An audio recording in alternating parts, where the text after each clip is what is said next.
follow the EU presidency. So whatever comes out of these meetings, we should anticipate as well how to implement them. And that's a very nice role, I think, for Minister Bloemen and the entire Dutch government, because we're talking here about policy coherence as well in our country and in the EU. So there are two reports actually that will guide our discussions today. Excellent reports, and I think they are very complementary. We have the excellent Kaleidos Research report on financing development now and in the future, and it's basically about the role of the Netherlands as well, in a historical perspective. Absolutely worth reading. And then we have the European report on development, combining finance and policies to implement the transformative post-2015 development agenda, of which one of the authors will present it actually, James Mackey from ECDPM. And I think they're very complementary because it's as well about Dutch policies as EU policies. Now, the purpose of today's meeting is actually to provide food for thought and input to the negotiators in processes, as well as about how to mobilize additional funding for international cooperation and effectively use them. But also, how do these processes relate to each other? Is others a means of implementation for the SDG discussion? Should it be integrated as part of it? Or are these, as many of the G77 countries would hold, are these separate tracks, which should not be integrated, but have their own rationale?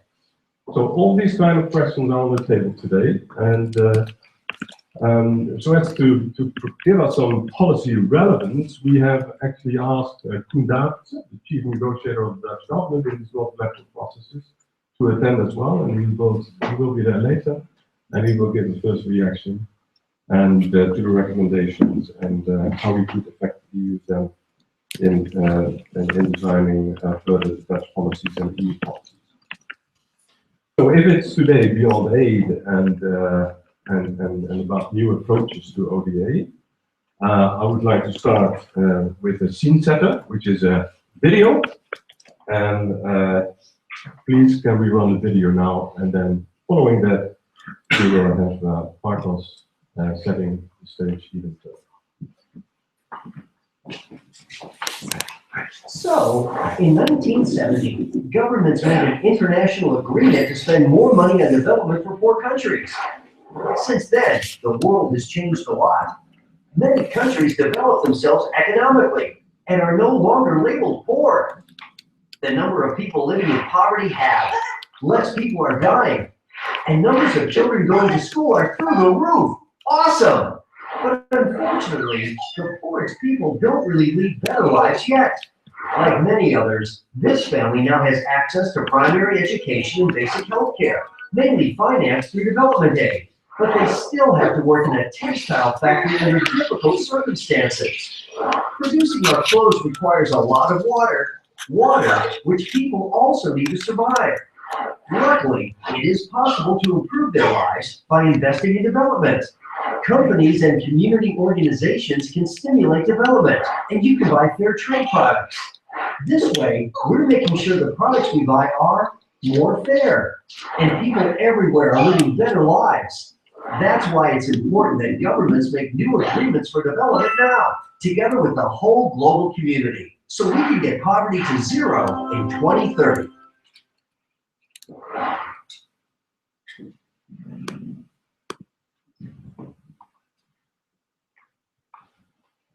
Then I would like to, after this scene setter, invite Coach Brian from Partos actually to present and set the stage even further for other further discussions. Thank you. Coach, please.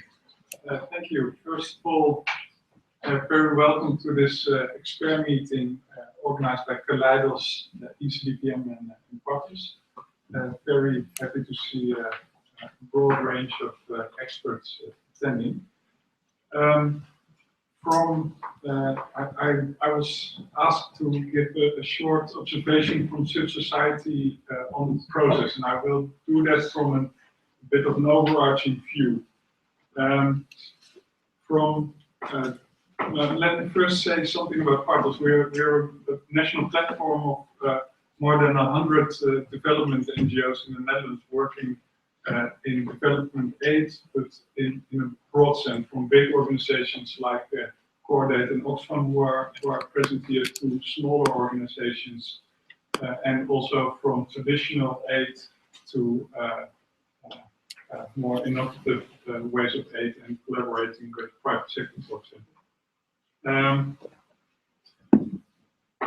The finance for development and debate, and also the sustainable development goal debate, post-2015 negotiations, are negotiations between governments, and we from the start made clear that it should be the governments who make a good agenda. But what is important, to our opinion, is to keep the actors that are needed to implement the goals in the end, which are, or to a large extent, our members, the development organizations, but also organizations in developing countries themselves and the private sector should be involved in and kept up to date about what's happening in these negotiations. That's why we've organized the last couple of years quite some consultations, also together with the ministry.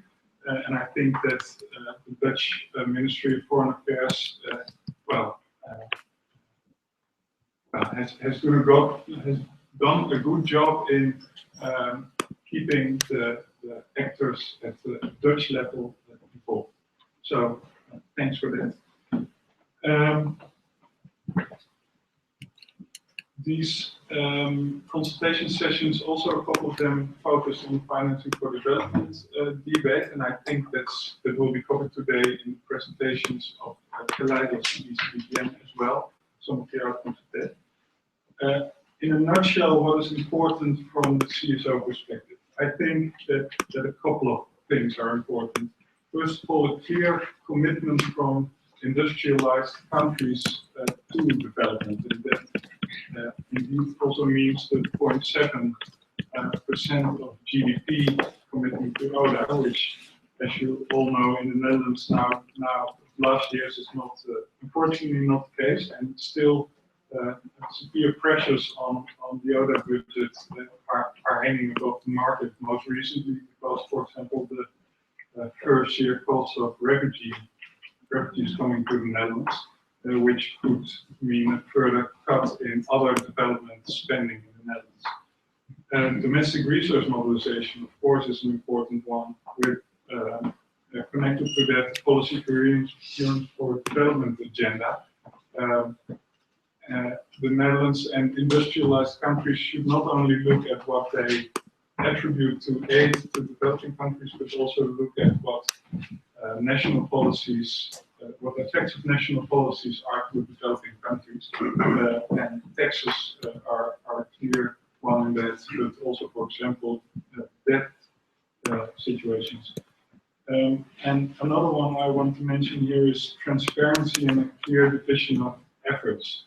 We're not, as Dutch National Platform, not against involvement of the private sector and private flows having a role in development debate, but make a clear distinction between the different flows. Not put it all in one big pile, because then it will get confused, but make a clear distinction between what are the official flows, what are the private flows, and don't mix them up too much.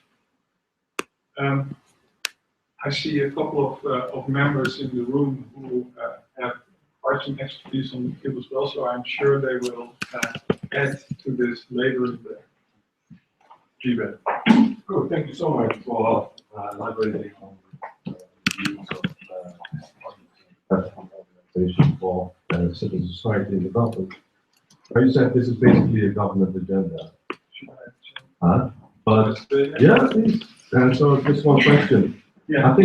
I thought this was this is meant to be the new agenda, international framework agenda. It's meant to be a partnership agenda to which CSOs contributing as much as others. Yes. Do I got something wrong here? Well, in the end, it will be an agreement signed by governments. So that's what I meant. But what the good thing I think that the Netherlands did a good job in that is that you're right that it is a partnership, and all the actors have their role in the new agenda. So that's why it's good that we've been consulted and been kept in the where the debate is and where it should be going. Thank you for this clarification. Then we move to Miriam. Miriam Rio from the European Commission. She is actually responsible for research funding, such as for the European Report on Development. And Miriam, what actually always intrigues me, we have now the Council conclusions recently come out, on the new partnership. What is the view of the European Union and its member states? But we have excellent research reports like these, which should actually feed into these Council conclusions. How does that work?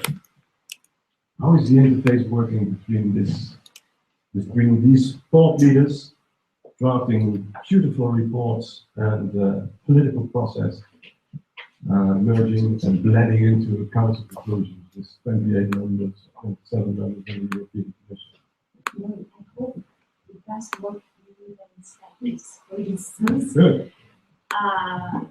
For the ERD, launch events with more than 170 people from European institutions, civil society, and policy makers.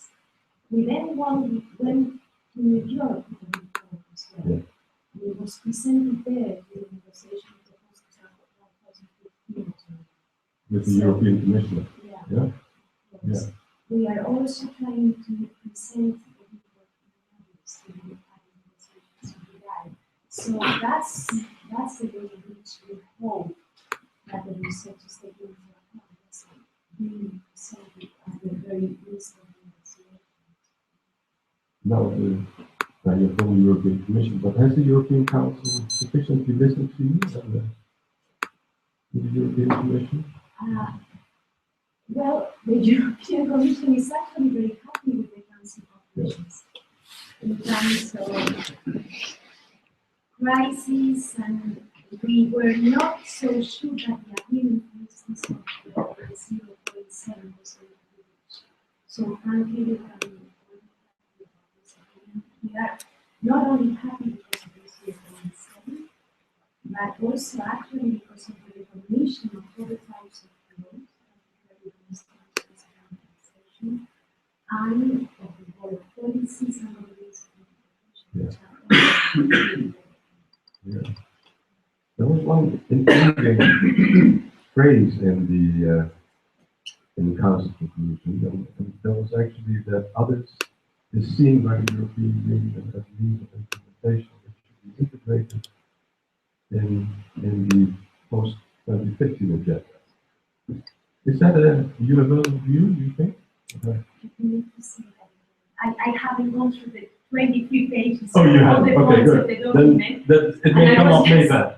We could present Yeah. the ERD and not discuss the Council conclusion. Yeah, then we'll discuss that later. Yeah, that will probably come up. Well, thank you, Miriam. Please join the panel later as well. And then I would like to move now to James Mackey. James is has co-authored actually the ERD report. I think he will present briefly the process, the other organization with whom he has undertook this endeavor, and the main findings. James. Thank you very much. You're working.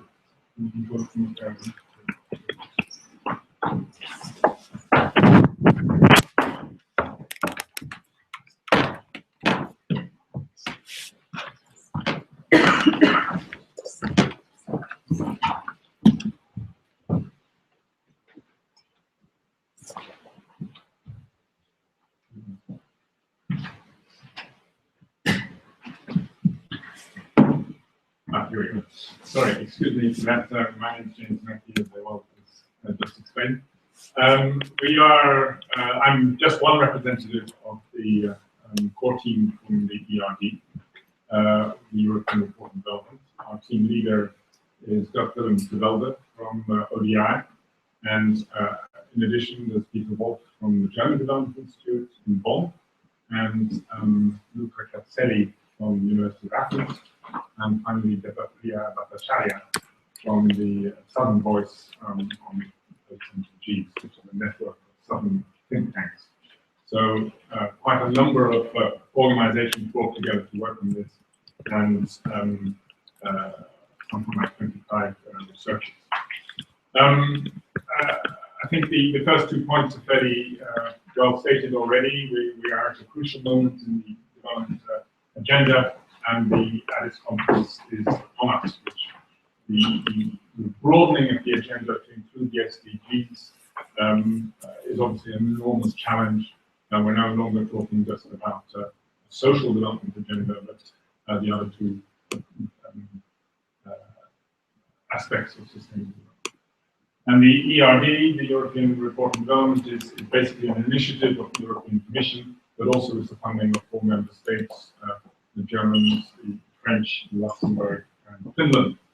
And Miriam here is our chaperone, our Sherpa, if you like, in the European Commission. And we'll talk more about the background to it. But essentially, we oppose this question. How can financial resources be effectively mobilized and channeled to serve the transformative but also linked in with that, not just finance, but also policy. And I think this is basically important to discussion. The evidence we've used, basically we started from a lesson from the NDGs, and I'll point to this in a minute. We did a review of all types of financial flows. We looked at a lot of academic literature, but we decided to focus on 6 key enablers rather than just looking at the sort of symptoms of lack of development, but what are the things that enable development. And we also commissioned reports and a number of studies ourselves. 6 country illustrations done by members of the Southern Voice Network, so think tanks in 6 countries, and a series of background papers and a series of modeling papers, and all that will be found on the website. So 3 lessons, particularly from the NDGs. That, I mean, obviously there's others as well, but I think the 3 that we honed in on was, first of all, that after the Monterey conference in 2002, first financing conference, there were a lot of studies around the gap, if you like, the gap in money, the gap in finance, and they emphasized that this gap had to be filled with aid. I mean, if you think back to the whole Jeffrey Sachs sort of discussion, etc. So it was very much focused on ODA. But we feel that the finance context has really changed since 2000, and we moving into Addis, we need to look at that. The MDG certainly catalyzed aid for the social sectors, but we felt that if you look back at the experience and a lot of the debates in academic literature, but also political statements by developing countries, etc., that actually you need to not just focus on the sort of the health needs and the education needs, etc., but also what are the things that really make development move. So the productive capacity, the economic side, all those also. So that's why we posited this approach of focusing. And then we felt that the NDG mindset ignored the overall sort of policies that were required to make finance. And that we felt was a crucial. So hence we are arguing a completely new approach is important as we go to the 3rd conference on finance. And in particular, I mean, these are the 4 aspects that we feel we need to really focus on. So we consider all financial resources, not just ODA. Consider policy and finance together as a Siamese twin, if you like, as a duo that works together. Let's focus on enablers and then try to think through what transformative vision. Let's look first at the finances, and these are the broad figures, and I mean, the Kaleidos report had a very similar graph to this. And basically, the main lesson we really need to recognize is that domestic resources, public resources, have grown tremendously. So that is tax revenue. This is in all developing countries, so we revenue collection by developing country governments has been quite impressive. Obviously, it varies from country to country, etc. But overall, that is where the biggest growth is. Then comes domestic private resources. So here we're talking about domestic capital investments, etc. Only then you start getting the international side, which has grown more slowly, FDI, remittances, and international private resources. And ODA is that line at the bottom. It has grown, but slowly, and you can see in terms of proportion of the rest, it is actually quite. This is a fascinating graph. What it attempts to show with the logarithmic scale on the bottom is looking at countries by income group. But as you move up from a low-income country to a high-income country, the pattern of dominant finance for development changes quite rapidly. ODA, as you would expect, is quite important for a really poor country. It drops quite fast as they move into lower middle-income countries, and then you find the tax revenue taking over and domestic finance. What is interesting, of course, is that the ODA drops really fast compared to the rate of the tax revenue going up. So as you get slightly richer, countries actually have a problem in that sort of moving into the LMIC sort of category. So you'll find this sort of discussion in the report, but it does make you think about if you're a government and you want to move your country from a low income to a middle income country, what sort of patterns of finance should you be looking at? And particularly, don't expect to go on financing everything yet. You need to be looking much further than that. You need to be looking at how can I raise that orange line we said that we wanted to consider finance and policy together. This is the sort of simple conceptual model that we had. Basically, financial flows are the thing we have to look at. We identified two types of policies in the double boxes in the left and right. Policies for effective use, and then policies for mobilizing finance. And then we put that together, and that will impact on the enablers. We chose a selection of 6 enablers. That's a selection. We could choose others. We try to have a certain diversity among them, and we'll come back to it. So what can appropriate policy be? And this is basically a few ideas. I mean, if you go through the report, you'll find much more detail. So first of all, it can attract and steer finance. It can generate new finance if you have a good policy framework. A good example here is in Mauritius, which with many good policies is actually able to be quite an attractive place for finance to go to public and private. It can unleash more public and private finance. We have the example of Ecuador and with better tax policies, etc. The sort of releasing of resources. That enabled Tanzania an example on the news. You'll find these in the report. You can also increase the level and stability of private finance to apply banking rules, global banking rules, and so on. Our modeling suggests that actually the markup factor is really quite dramatic if you can apply those Basel III. You can pull finance from more productive, less productive to more productive use if you have good rules, for instance, on avoiding tax avoidance, on reducing tax avoidance in transfer pricing. That can actually release funds which make it possible for tax to improve taxation. You can, if you have effective policy, you can actually do more with the right, with the same amount of money. A well-managed infrastructure project costs less than one fully paid. And you can reduce the need for finance. If you remove fossil fuel subsidies, you will actually you'll save money there. And then these are the 6 enablers we chose. We've got sections in each of these, and basically what we did was to say, well, how are these enablers of development, these important enablers, how are they typically financed, and what sort of trends can you see in that? We've got to have a long discussion on that. And what you find is that different types of enablers use different types of money. So local governments typically quite is financed by domestic tax resources, whereas trade involves much more international private finance, etc. Human capital depends very heavily on tax revenue. ODA perhaps at an early stage in most countries. is possible to use private financing in human capital development, but you have to be careful of the vested effects, etc. So just by studying these, you can see different types of patterns and use of finance. And this is one example then of applying this conceptual framework to the example, to the enabler of infrastructure. On the left, you have the sort of policies for effective use. So capacity building is very important, budgeting, monitoring, evaluation, transparent and stable regulatory frameworks are important at the national level, and then when you move to the international level, you also need policies on monitoring the FIs, financial institutions, investment, etc. So those are, in fact, some of those are similar to the ones you need on the mobilization side. Again, capacity can be very important. If you want to have money for an infrastructure project, you need a bankable proposition.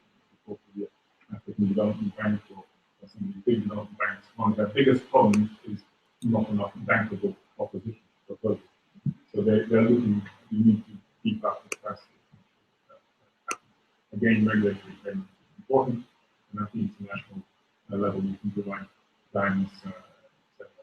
So we work through these for each of the 6 enablers, and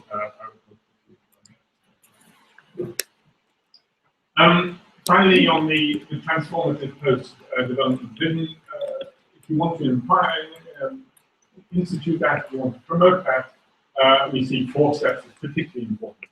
First of all, you need to see finance for development as a process. It's not just a one-off activity. It's got to be steered over time. It will change and adapt. New things will come up, etc. So it is a process, and you need to look at it. We have some core principles coming up in the SDGs. You define finance as well. The goals, the new SDGs, will, we expect, apply to all nations, all communities, and that's obviously extremely important. But it also means that all contributions are important. It isn't just a question of the ODA or the money from the developed countries. The contributions that developing countries make are also extremely valuable and should be recognized. And then, of course, you have to, along with universality, you have to accept that there is differentiation. Not every community or contributor or actor has the same capacity and the same needs, and so one has to accept that differentiation.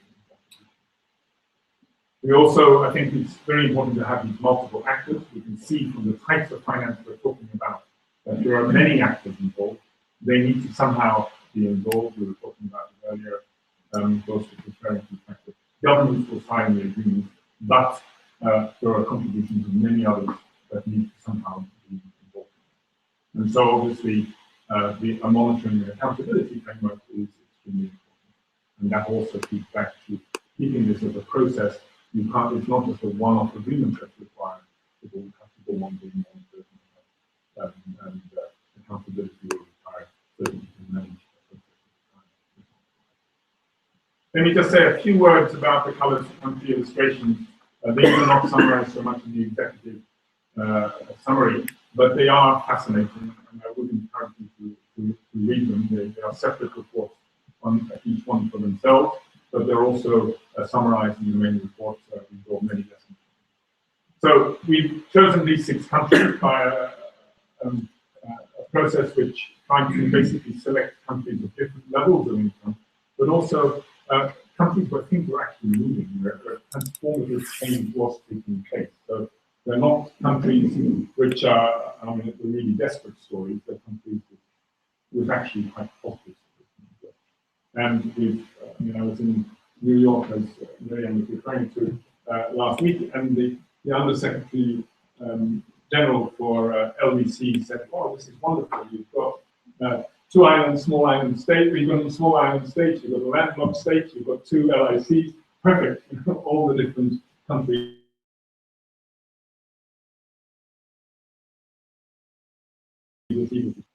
Three key insights. First of all, the economic transformations are extremely important. So yes, the MDGs for tackling the important issues of social development, but actually the economic transformations underpin development quite substantially, and that's strong message coming from developing countries in general, and it comes out nicely in the case illustrations. Secondly, there is a certain decoupling of social transformation in economic countries. It isn't a direct relationship. Sometimes it works better than others, etc. And then there is when you look at the environmental transformation, it is extranational. I mean, it is not something that depends entirely on what one actions inside the country. It also involves international aspects. So what we have seen here is that the country experiences, when you go through the studies and you look at them together, they experience change in the mix of different forms of finance, the way finance can work, etc. Also the relative magnitude of these forms. The role of international public finance was a defining one, and other forms of financial flows. So that is sort of in line with that graph that I showed at the beginning. And particularly the domestic side are becoming increasingly prominent. International private finance is also increasing for the majority of countries. So we do observe that. And so this combination of public and private finance, or domestic public finance and international finance, is emerging as a dominant mix. And if you look at that earlier graph which I showed you with the types of finance changing, this is another way of representing it. This tries to show the dominant types of finance as you move up the scale from a low income to a higher income country. In public finance being particularly important as a dominant mode at the beginning, but then when you get to the end, domestic private finance and international private finance really become the most important thing. So that's a sort of stylized evolution. Not every country will be exactly the same, but it is, as I say, a stylized evolution. On domestic resource mobilization, there's some interesting examples there. Mauritius has a very high tax GDP ratio among the six, so 19%, which is pretty good, close to what one would expect for a middle-income country. Moldova had a similar mobilization, so also doing quite well, even though it's a poorer country. Whereas Tanzania and Bangladesh, both LDCs have very different experience. Tanzania doing much better than Bangladesh. And when we looked at what the potentiality of domestic capital mobilization, resource mobilization depended on, these were the three sort of factors that came out most crucial. Effective use of ODA. I mean, here the ODA pattern declined in all countries except Mauritius, where it was actually very small most of the time. In 2012, two LAICs, the share was very different. So you can see Bangladesh having a very low level of ODA, whereas Tanzania has a much higher one. And in the MICs, that same period again, there are variations, so it is much lower.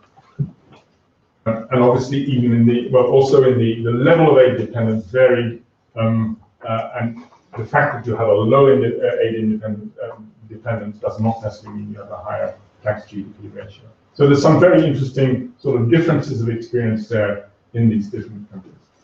So a couple of last slides. On the countries particularly, I think you can draw some conclusions from them. The enhanced flow and the better quality of the ODA is particularly important for effective and targeted use of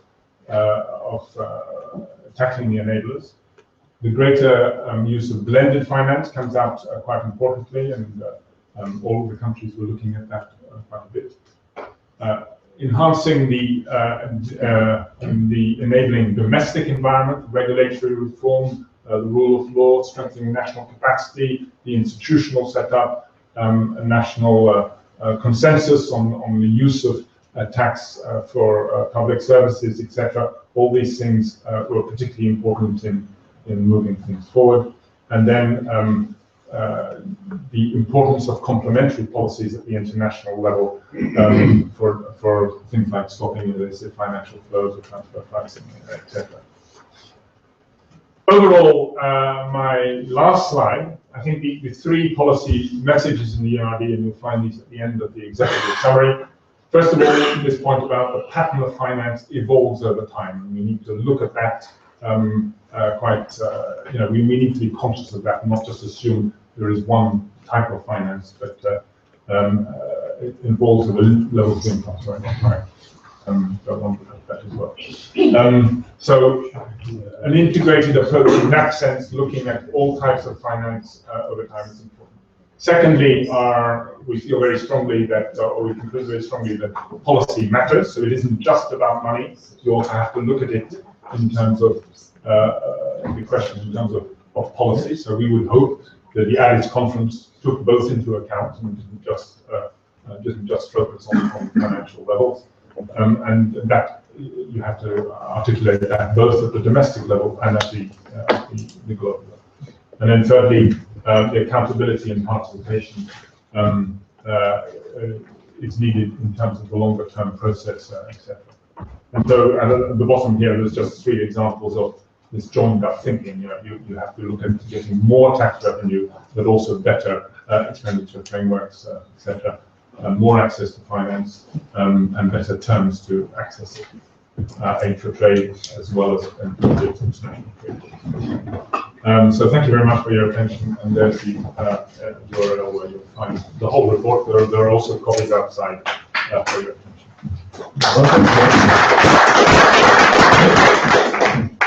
Thank you. That's very, very interesting. Could we have the last slide, please, back on the screen? Would that be possible? Yeah. And take this as starting point for the discussion. Any questions for clarification to James or any remarks? All your contributions are equally valuable, right? So please, if you can briefly introduce yourself and then please say. Hi, my name is Stuart. Thank you very much. I haven't had a chance to go through the entire report because it's quite massive, but I hope to do so at some point. I have two key questions. The first is on the graduation from LIC to LMIC.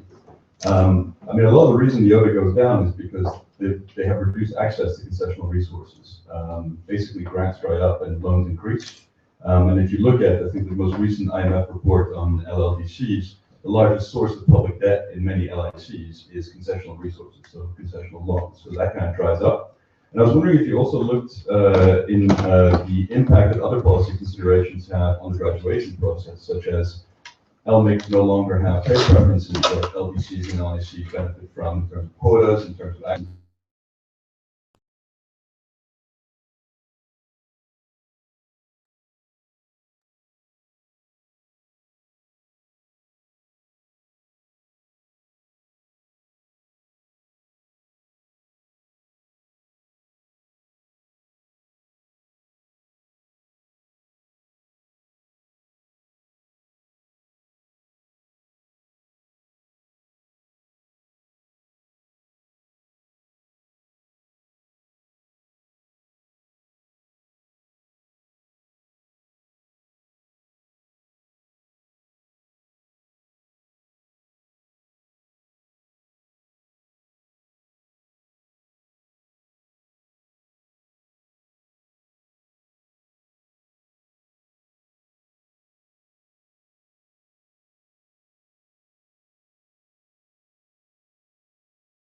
Strong position to respond to, I'm afraid.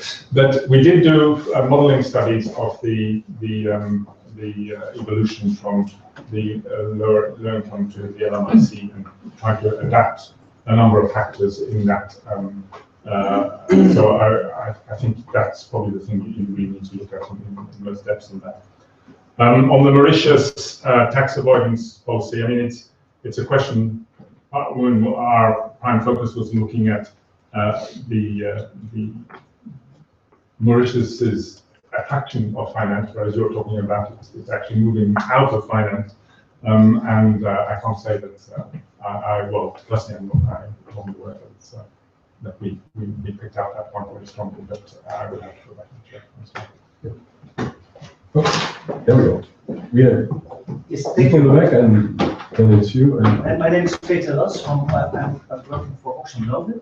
I have two questions. Could you? Very interesting presentation. Thank you. I think I missed a few aspects which I think are will be relevant to you. According to the World Economic Forum, growing inequality is the highest concern for the next 10 years. And if I look at the latest UN report on the development goals, and particularly on food, presented yesterday, I see that we do not meet the goal regarding hunger and food, and particularly not because of the fact that economic growth is not always inclusive growth, the fact that small-scale farmers are not supported enough, and this could benefit a lot. And last but not least, the fact that a growing number of countries unfortunately face huge political problems and civil war and instability. Regarding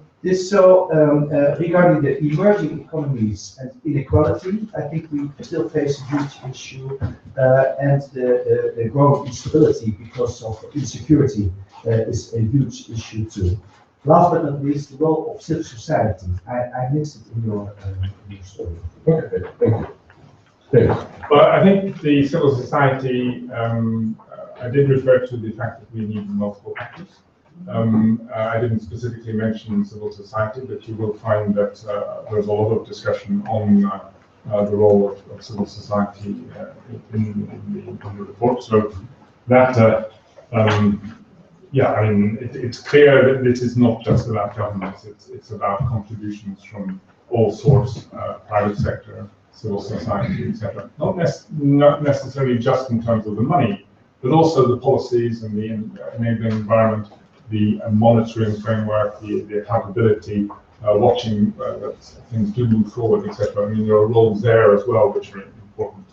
I did refer to the accountability framework as being extremely important. On the inclusive growth and the question of inequality, I wouldn't have any argument with you on that. I think one of the points that that many developing countries have put forward over the MDGs, looking at the MDGs, has precisely been that they ignored the economic capacity, and so it was important to really to emphasize that. So we looked at enablers on that side, but then when you start looking at that, you also have to think of how inclusive it is, the type of development we're going for. If you look at the question of human capital development, for instance, which is sort of traditional ground, if you like, of the MDGs, etc. I think one of the particularly important areas is the need for a consensus in country, a sort of political settlement, if you like, about tax and redistribution, etc.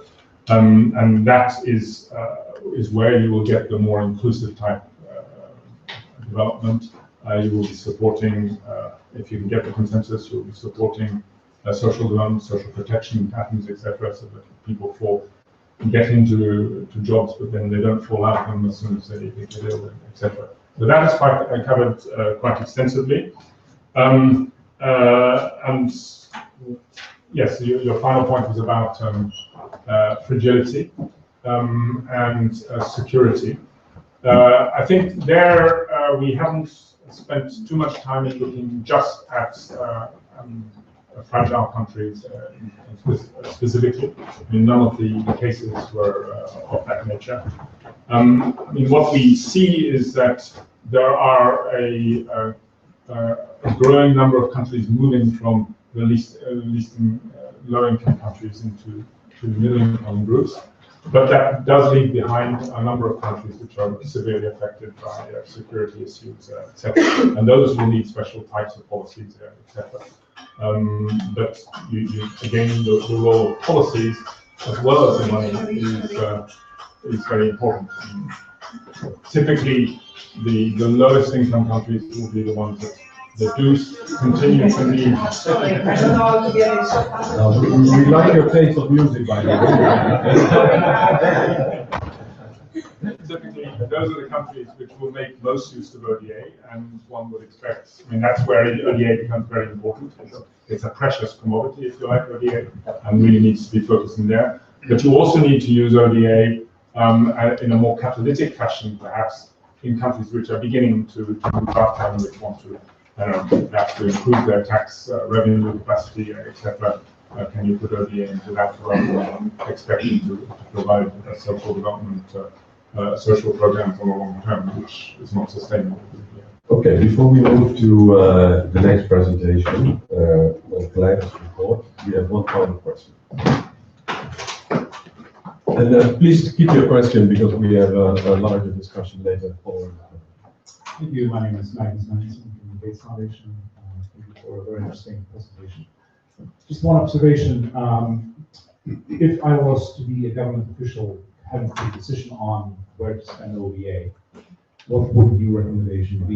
You just alluded to it a little bit just now, but it seems to be to say we need to focus on policy governance. That's something we've been saying for a long time. I think there's some kind of fatigue a little bit about that. So what is it that we've done wrong? Because that message has been there for the last decade or more.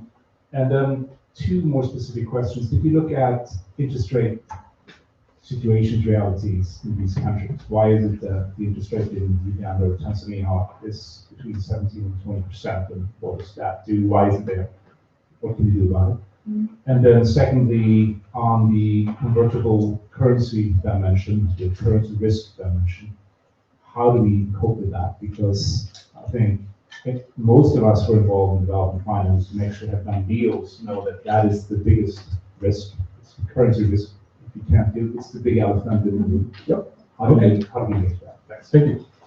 Okay, brief responses. The first question might be part of a broader discussion we have with the audience. So, yes, and on the convertible currency risk, I don't think we looked at that at all, but maybe somewhere in the 377 pages.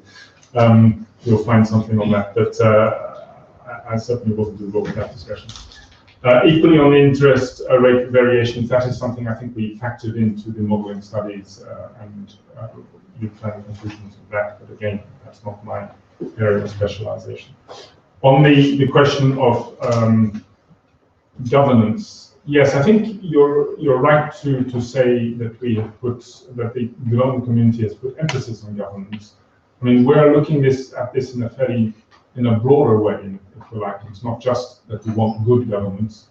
We're saying that you cannot divorce finance from good policies, and bad policies will not attract finance, will not you'll waste money, etc. And if you want to work out, looking at the need for money as a single amount, as a fixed amount will never work. It will always depend on policies that you across a wide range of different things. I mean, yes, in terms of the regulatory frameworks and the policies at the national level on tax and institutions, but also policies on capacity and policies on regulating banks and on local stock markets, etc. So there, I think I'm not saying it's new, but I think we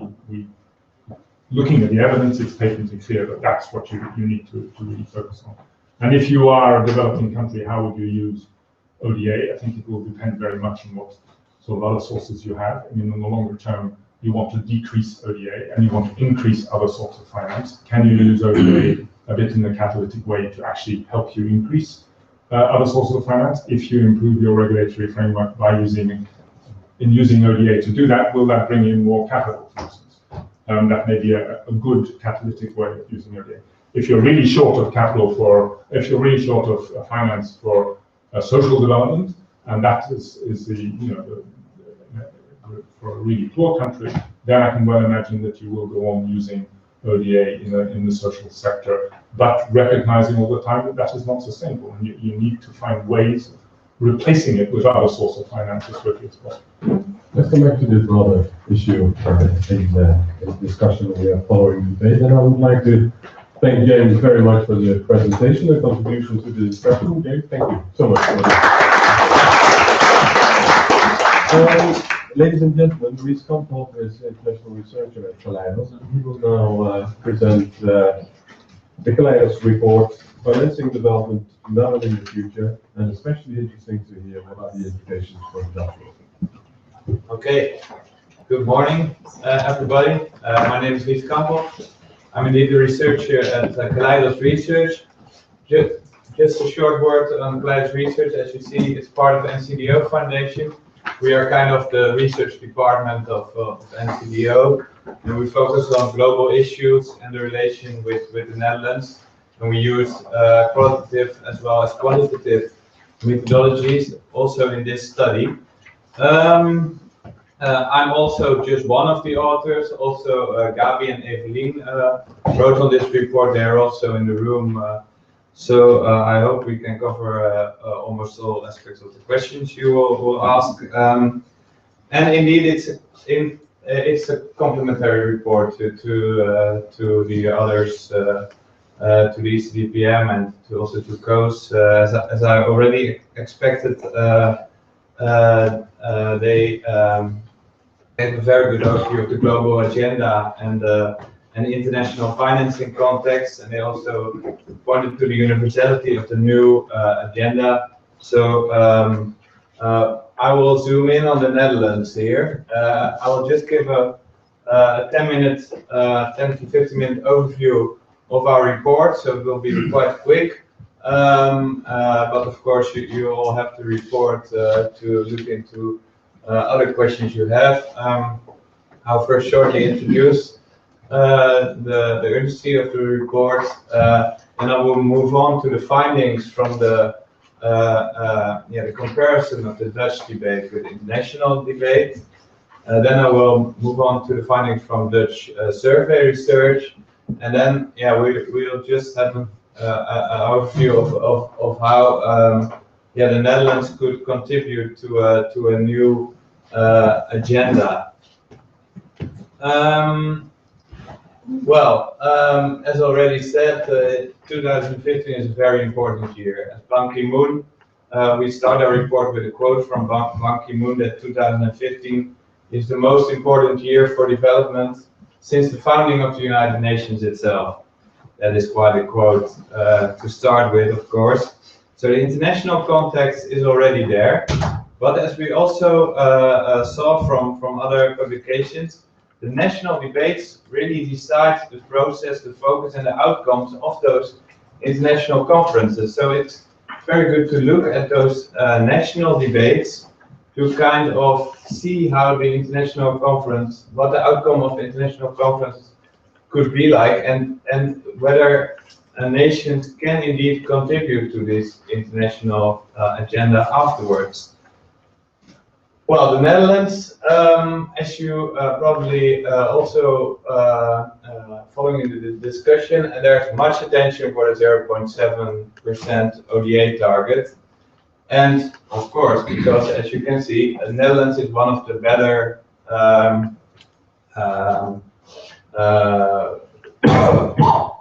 Netherlands is reaching the 0.7% target already from 1975 and only dropped below it in 2013, while other nation states from the Development Assistance Committee of the OECD reach a lower level of ODA versus GNI.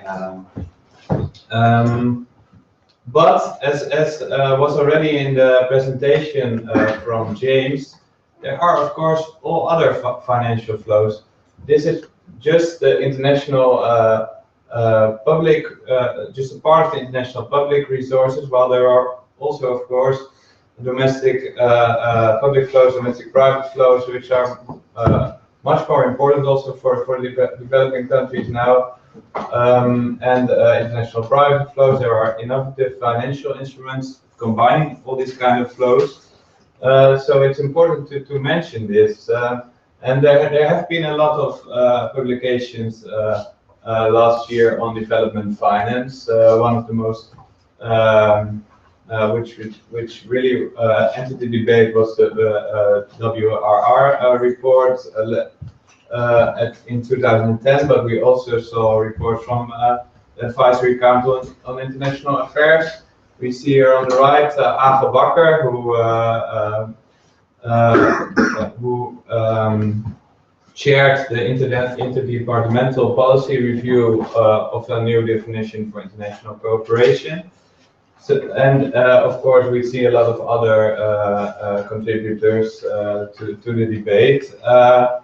Who are notably absent from this overview are politicians, because a little bit simplifying, but they are not really part of the debate on international cooperation until now.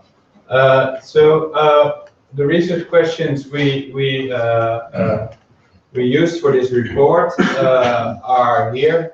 So we look at the debate. What's the current state of the national and the international debate, and how do they relate to each other? How do Dutch experts and public opinion view these topics, and how do they differ?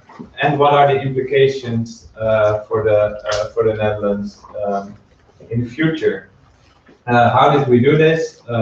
Desk research, survey research among a representative population of the Dutch public, and 16 semi-structured interviews with all representatives from all parts of the Dutch expert community, from political parties to NGOs, to the private sector, also to international organizations. What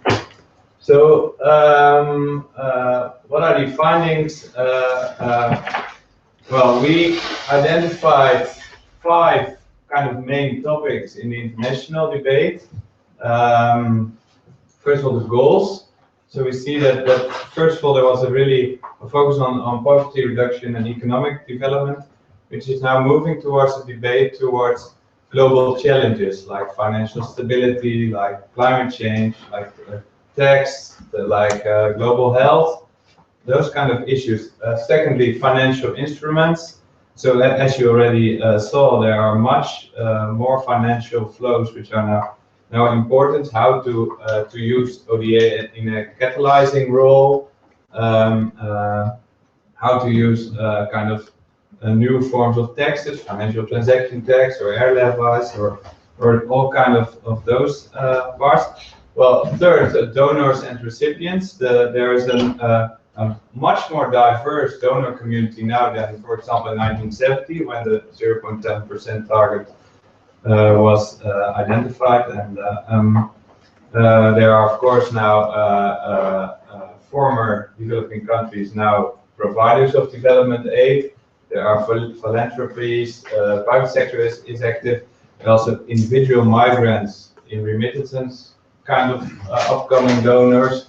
And recipient countries are much more demanding also from their donors, or they have more choice in the donors. Of course, also effectiveness, cost effectiveness is an important topic, and the new ODA definition and new targets. There are ideas of a target on global challenges. There is the more attention for the target of reaching 0.15, 0.20% of GNI to ODA to the least developed countries.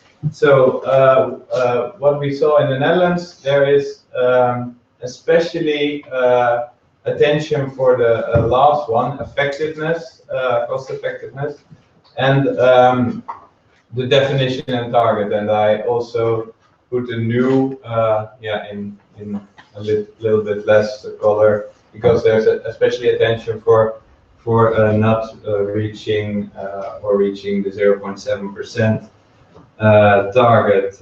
And as said, politicians are largely absent from the debate, or focus especially on effectiveness or reaching the target. Of course, the publications for the advisory from the advisory councils are covering more of these aspects. So how about the public perception on these main topics? Well, we asked, for example, the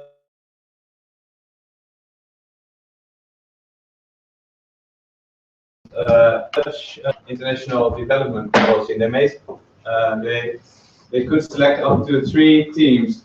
And what you see here is that they chose the kind of traditional topics like education, like healthcare, like food and agriculture. Then after that, they choose the kind of medium category like economic and institutional development, and the global challenges, climate and environment, migration, security. They are bottom of the level, so the bottom of the graph. So they have a kind of traditional outlook on this, and you also see, for example, that they really have a preference that the Dutch government's development assistance budget should only be used to support the very poorest, least developed countries. What is not in the presentation, for example, is that 68% of the population agreed with the statement that providers, countries that provide development aid, should not receive Dutch development aid. Also, the emerging economies, well, would then not qualify to receive development aid. Another point, through which channel should the Dutch government distribute development assistance funding? Well, this is also, interesting finding that the public seems to share the notable Dutch feature to use a large share of the ODA through the Dutch NGOs.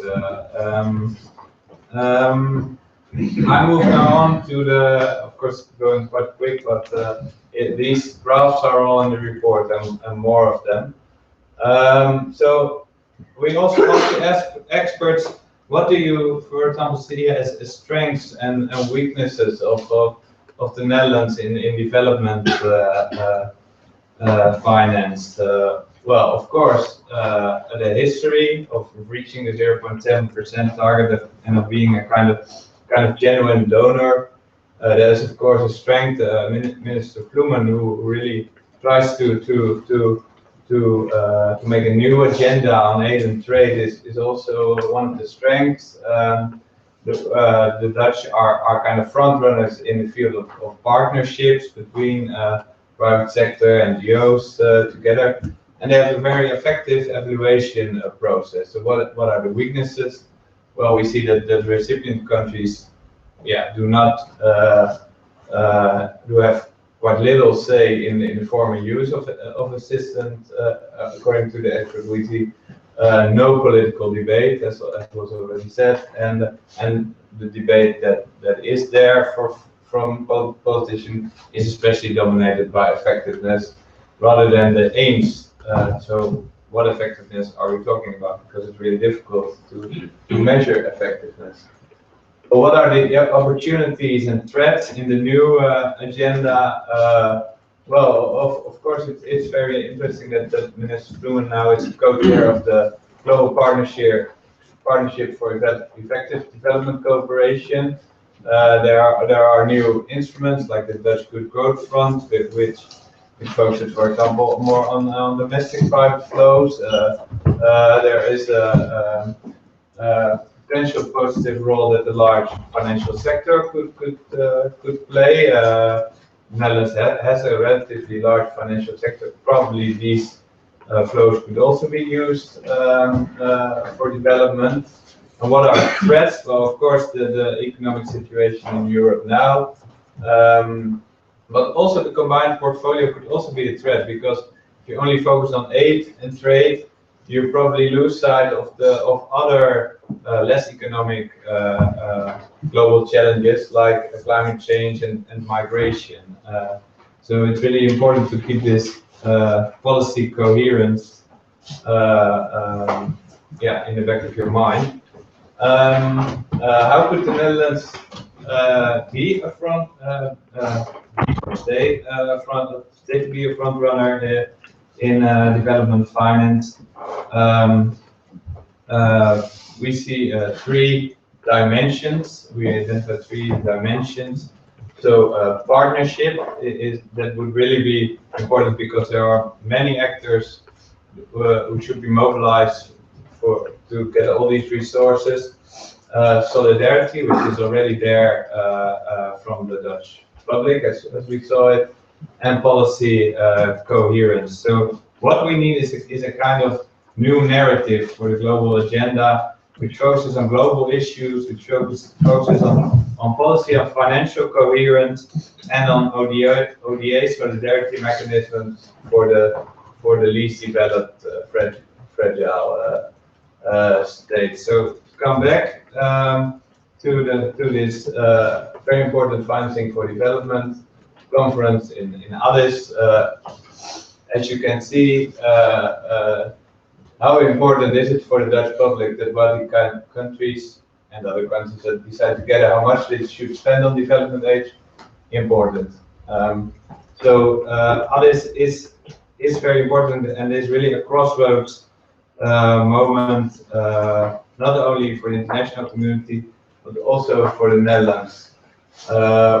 What are the kind of take-home messages? Well, the development finance is more than ODA, more than effectiveness, and more than 0.7% targets. That it also policy coherence is important. That there are more instruments, more financial flows important. That there are upcoming donors, and probably also new targets necessary to measure. The Dutch debate is concentrated on a small amount of topics where politicians are notably absent. The Dutch public focuses on the traditional policy themes, but they really value the principle of solidarity. However, there, especially when we move to a more universal agenda, there's a more rigorous debate change needed on the future of development financing with a kind of, new narrative focused on global issues, policy coherence, and solidarity mechanisms for the least developed state.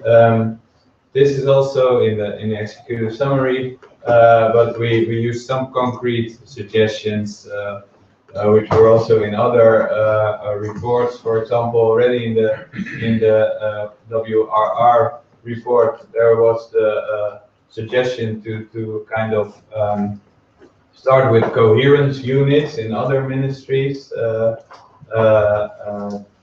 Other future-proof policies are, for example, the ODA guarantee of at least 0.25% of GNI for the least developed countries, and further research into the financial resources necessary for global challenges. And of course, as already said, a new narrative is needed where much more focus is on the global issues, on the policy coherence and the ODA solidarity mechanism. That was it. Great, thank you so much. Excellent piece of research. Thank you for presenting and highlighting that sentiment. That I think is a good state of play, and also a record of how people in public views are on development aid in past and going forward. I like your idea of a new narrative.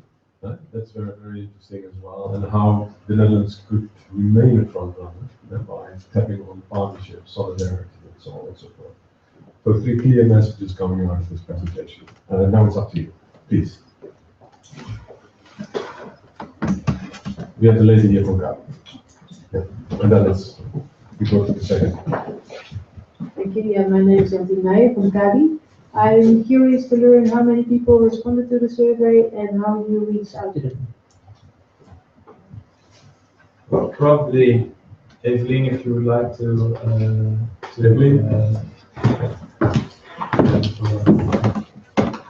We had 1,000 respondents, and the survey was taken out by NCDO, a company which has like a 200,000 Dutch household in a panel, and they select from the panel a representative sample.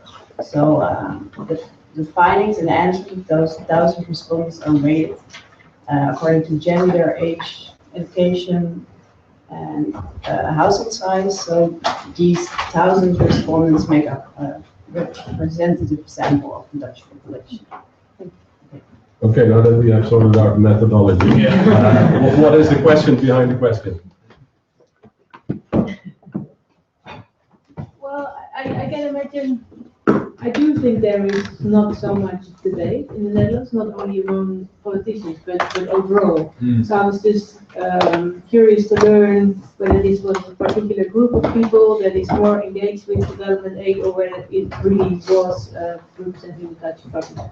Yeah, okay. Yeah. Thank you. Please. No, there is of course an idea behind it to look at the general population, because of course the development community is interested in these topics. But as said, there is a need for a universal agenda, a broad agenda, where also other actors should be involved in these kind of topics. So that's why we use a representative sample of the Dutch population, just to kind of check if they are prepared for this. I guess they are not yet. Yeah. Have you made any comparison to other European countries from the state of the public? Not yet. That could probably be very interesting. But of course, we know that there is a Eurobarometer, for example, or there's also be a UN My World survey, where also other people have been asked about their perceptions about these issues. So there is already kind of international comparative research, but yeah, could absolutely be. Yeah, so my assumption would be that if you want to remain a policy frontrunner globally in policy terms, you need a robust public support for those policies as well. Yeah. Yeah, there we go. Thank you. Hi, I'm Leander Linders from ONE. We're an organization that tries to fight extreme poverty through advocacy and campaigning. We focus on, for example, defending the aid budgets, but also we work on non-aid subjects that relate to domestic resource mobilization, for example. And basically this leads to my two questions / remarks / even recommendations. On aid, we've seen also in the previous presentation, and also on this one, that we can look at the least developed countries versus middle-income countries and so on. And also you mentioned that there's actually broad support from the Dutch audience to actually focus the budget we have on least developed countries. And basically this is also a question that wouldn't it be a solution that while we are trying to work to reach the 0.7 goal, that we at least start focusing at least, for example, half of the current ODA budgets on the least developed countries, as such as they cannot make use of domestic resource mobilization to the extent that, for example, middle-income countries can. Definitely with making decisions with a view on 2030, where actually the most difficult to reach, the most extreme poor will be living in least developed countries, most specifically maybe sub-Saharan Africa. Then more a non-aid question, and also in the previous presentation it was made reference to monitoring and accountability mechanisms. And also enablers, and I was thinking, of course, we need to track progress, but we've seen from the last, from the MDGs and also the new targets for the SDGs that actually, if you want to track the progress, we only have access to a fraction of the data we need to actually go and do that and set these systems in place that we actually going to track progress. So, and couldn't this also be I think I perhaps put the 50% initiative, could this also be a potential opportunity for the Netherlands to engage itself as a front runner in initiating that data revolution that is so desperately needed, not only for global citizens to track progress, but also for everyone to be able to have a system in place that makes sense to actually go effectively about development. Thank you, Reese. Yeah. Worked on thinking beyond. Yeah. Apologies for the. No, thank you. No, thank you. Much appreciated. Reese. Absolutely. So those are our two, kind of concrete suggestions you give as a kind of add-up to this debate. And indeed, as said, the Netherlands is very effective in its evaluation processes. So we probably could be one of the leaders in evaluating in transparency. We are, of course, also part of OECD DAC from the beginning. So, and yes, indeed, you don't only see it at the OECD, but also at the UN level, that there's much attention for this transparency in data. Also in this census report of the Secretary General from December, he's really, setting the agenda for a kind of data revolution. So indeed, that would be. There's that in here, Theo, actually, the IATI principles, International Aid Transparency Initiative. To what extent will that effectively contribute to such a data revolution? The others from Theo is from Foreign Affairs. There was on Ministry of Foreign Affairs. And of course, we are publishing on a monthly basis, as you know, our IATI figures in much more detail than we are reporting to OECD DAC, which is an annual flow. But in that sense, we try to contribute also by using our position as a funding organization to try and persuade others to also start reporting to us using the same standard. So that would then enable us to map out our entire network we are reaching. So in that sense, we positively contribute to that revolution. But related to this, and then I come also back to the remark you made, I think, and also to one of your slides. I think we have to be realizing that all kinds of input targets is becoming increasingly a joint effort. It's not just the ministry. 80% of what we are spending on ODA is distributed to either multilateral organizations or to NGOs, not necessarily in the Netherlands. So this is to say it's their decision where to spend the money. So if we have a target which is on LDCs, it has to be translated into a target precisely by those NGOs and multilateral organizations. And there is a wide disparity among multilateral organizations to the extent in which they spend in LDCs or not. Now, of course, we could decide which organization to support depending on their portfolio in terms of, but then there are some we can't avoid, and somebody of the European Commission is here, especially the European Commission portfolio is to a large extent in these upper middle income countries and lower middle income countries and much less profiled in the least developed countries. But these are some of the intricacies where saying something or having a target becomes the result of a joint effort and not a result of government efforts only. Right. You want to follow up, please? I want to follow up on this, Isabella from Kodak, and we actually work a lot together with the Dutch government on the open development and the EATI agenda. And what I want to say about the big data shift and the UN thing, I think it's very important to clarify that push is about data transparency and accountability of the governments level. That thing is about empowering national governments in place to be able to digest their data and make it transparent. I've had some conversations with civicus about the challenges that we also encounter by finding means for facilitation, financial support or something for exactly doing like what we do, Kodak now, very much trying to get to find methods to introduce and implement modalities to get data from the communities on the ground to close the gap of information. I think that's important to make that Please. Well, what's also in our report, but also maybe a little bit technical with the presentation, but also the Global Partnership for Effective Development Cooperation could then indeed be a good forum, because there are also other actors than governments are present in this platform. James, on the monitoring and accountability framework, what is new there? What is DRD suggesting as a good way forward actually to keep all these actors, because that's clearly transpiring from the discussion, So not only the governmental, but the other actors as well, the council. And how do you get some coherence out of that?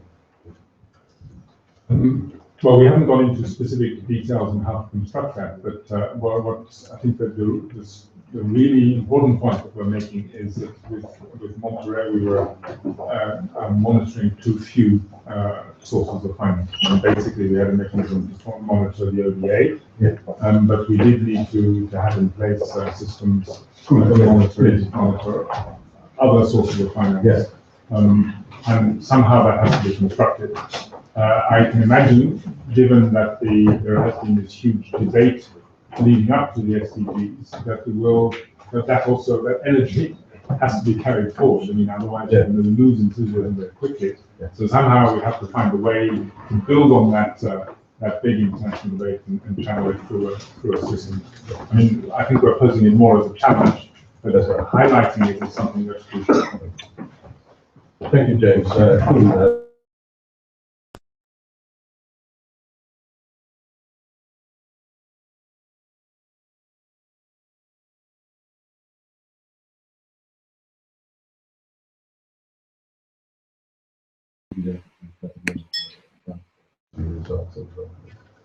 The discussion related to you. We come back to you following the panel. Reese, your famous last words after this discussion. Well, probably I'll just come back because on the role of the Dutch government, because that would be very nice and blend into. Of course, Dutch government is important, but it's very important that there is a new narrative on this discussion, and not only the Dutch government is responsible for that, but also others contributing to the debate. So just to repeat that, I focus on global issues, I focus on policy coherence, and I focus on ODA solidarity mechanisms for the least developed countries. Great, thank you so much.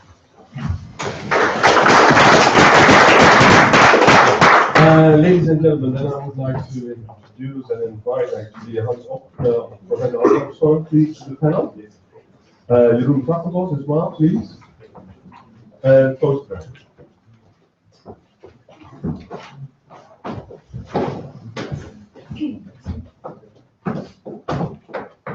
As Koos had already his famous minutes to introduce himself and his report, I would like to give a few minutes of floor to Professor Hans actually to not only introduce himself, which is a bit superfluous, but he's engaged with the ISS, the University of Amsterdam, Vrije University, as well as one of the people who have been engaged with the Advisory Council on International Affairs report on finances for development.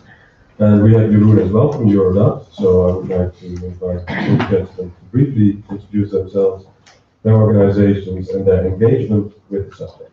And take Professor Hans. Thank you very much. I'll do this in as little time as I think I need to highlight two things. In the first place, the report that isn't on the table yet from the Advisory Council for International Affairs about the conference, the upcoming conference in July on finance for development or finance for sustainable development. It's on the website, so if you want to read it, you can download it or consult it on your screens. I will speak, perhaps if I get the chance, a little bit about the content of the report later, but let me just already now flash the main key element of it is a plea for concern over coherence, not only policy coherence, but coherence with and within the financial system. So that's one thing. The second thing I want to say is that when I speak, I'm not only speaking as a member of the Advisory Council. I was a member of a body that operated in the United Nations context, the UN Committee for Development Policy, which is linked with ECOSOC, one of the organizations that the Dutch don't hold close to their heart, but I think it's unfortunate. Thank you. Jeroen, please. Hello everyone, my name is Jeroen Kwakkenbos. I'm a Policy and Advocacy Manager at the European Network on Debt and Development. Our network is a network of 47 NGOs around Europe, consisting of a range of different sizes of NGOs, from high NGOs all the way down to very, very local specific niche NGOs. We currently work on 4 issues related to development finance, which are debt, public finance, private finance, and then taxation is kind of a separate issue, though I guess could be considered public and private to a degree. In terms of how are we involved in this discussion, we are one of the main coordinators of the FFD process among CSOs. We are active in the UN processes. Within the aid effectiveness debate, we were in Paris, Accra, Busan, and Mexico quite recently, and will most likely be in Kenya next year. We were also some of the main organizers behind the HIPIC initiative at the end of the previous century, I suppose, which is coming to a close right. In terms of my own personal engagement, I am the policy manager responsible for public finance, so I focus particularly on ODA, but I also focus on broader public finance issues such as industrial policy, public procurement, and a range of other very interesting and dry subjects. Now, gentlemen, there are 2 gentlemen. One of the main issues of the upcoming conference is of course that we need to go beyond aid. And I think there's a consensus view. But the question actually of more operational is how do we mobilize that and how do we make effective use of it? So Hans, could I start with you actually? How could we better mobilize these resources? And anything transpires from the AIB report that you could share with us? Well, I think mobilization is to be done by looking at the system that generates these resources and make changes in that system. For instance, when you talk about domestic resources, which is done a lot also this morning, and also in the various reports, you need to look into tax collection systems in those countries. You need to look at corruption mechanisms in those countries, etc., etc. So you need to really dig deep into the institutional structure behind the flows or behind the lack of flows. That's, I think, one of the key messages in our various reports on finance coming from the AIB. I think also we need to look at proper balances. Balances not only between the public and the private funds or funding. I think we tend to be too enthusiastic about all the private funding. There's much less development bang for the bucks there than in some other flows. And we need to look at not only bucks, but bangs for bucks. That's one balance we need to take into account and be careful with. The other balance I think we need to also consider is that between private and public. Sorry, that's what I mentioned, between national and international. Of course, much has to come from national, much is coming from national, but we don't need to exaggerate that to the extent that we want to go to the other extreme. There's plenty of scope for international solidarity as a plea for flows, as I think was quite prominent in your presentation just now, and I think we need to look at those issues as well. So, but the key message, I think, go for the systems, try to understand what triggers those flows, what is the decision making behind the magnitude and the composition of those flows, and make changes there. I think that's a bit of a response as well to the gentleman from the Gates Foundation. That indeed, finance should not come with enabling policies, an issue which we already debated for quite some time. So it's beyond good governance. We need to go to the policy systems level and get that right. And I see James nodding as well. So for me, that's a bit of the new insight, or progressive insight, if they say so. Okay. How do we effectively mobilize more resources, public, private, other sources? I think the main subjects have been mentioned already, domestic resource mobilization being very important. Private flows probably also very important, but I do think it's important to make a clear distinction on what is really helping development, and also have development effectiveness principles in line, because, for example, just a figure of foreign direct investments in a country doesn't say what it's really contributing to that country. The Netherlands themselves being a good example, with large flows of foreign direct investments going in and large flows going out, but it doesn't per se mean that a lot is invested in the Netherlands itself. And that could be the case in developing countries as well. Besides that an investment needs to be paid back as well. So a good look on what is really invested and stays in countries and helps those countries is important as well. So, but if you would assume that foreign direct investment is actually a factor of open markets and open markets would create wealth, then it becomes an indicator. Yeah, but not stack the FDI number. You have to have a closer look on what's really happening. Yeah.